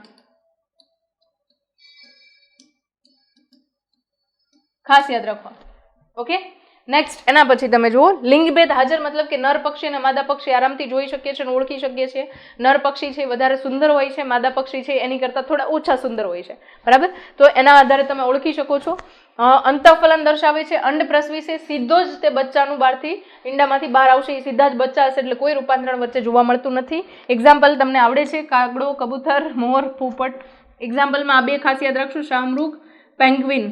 બરાબર, આ બે ખાસ યાદ રાખશો જે કદાચ તમને મિક્સઅપ થાય કોઈ બીજા સમુદાય કે વર્ગના પ્રાણીઓ સાથે.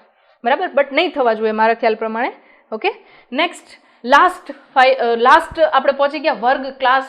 સસ્તન છે એ આપણો વર્ગ. સ્તન ગ્રંથિ ધરાવે છે. માદાની અંદર સક્રિય સ્તન ગ્રંથિ છે એટલા માટે જેમનું નામ શું કીધું છે આપણે, સસ્તન, જે બાળકને પોષણ આપવા માટે જરૂરી છે. પોષણ આપે છે. ઓકે, આના ઉપર વધારે તો નહીં કહેવું પડે, આપણે છીએ એટલે તમને ઘણું બધું આવડતું જ હશે. બરાબર, 2 ઉપાંગો ધરાવે છે જેના વડે સીધા આપણે ચાલી શકીએ છીએ. બરાબર, એના પછી તમે જુઓ તો ત્વચા છે એના ઉપર વાળ જોવા મળે છે. 2 એક્સક્લુઝિવ કેરેક્ટર છે, સ્તન ગ્રંથિ અને ત્વચા ઉપર વાળ. આ બંને સસ્તનના સામાન્ય નહીં પણ એક્સ્ટ્રા ઓર્ડિનરી લક્ષણ કહી શકાય જે બીજા વર્ગના સમુદાયના કે પ્રાણીઓ સાથે નથી. ઓકે, એના પછી જુઓ તો બાહ્ય કર્ણપલ્લવ હાજર છે, બહારનો કાન છે જેના કારણે અવાજના મોજા ભેગા કરીને આપણે સારી રીતે સાંભળી શકીએ. એના પછી તમે જુઓ તો જડબામાં દાંતની હાજરી છે જે ચાવવા માટે ઉપયોગી બનશે. સમતાપી પ્રાણી છે એટલે કોઈ અનુકૂલન લેવાની આપણે વધારે જરૂર નથી. હૃદય ચતુષ્ક ખંડીય, શુદ્ધ અને અશુદ્ધ રુધિર અલગ અલગ વહન પામશે. શ્વસન છે એ ફેફસા દ્વારા થાય છે, આપણને આઈડિયા છે જ. અંડ પ્રસવી છે કોણ, બતક ચાંચ, જેને આપણે વિહગ અને સસ્તનને જોડતી કડી કહીએ છીએ.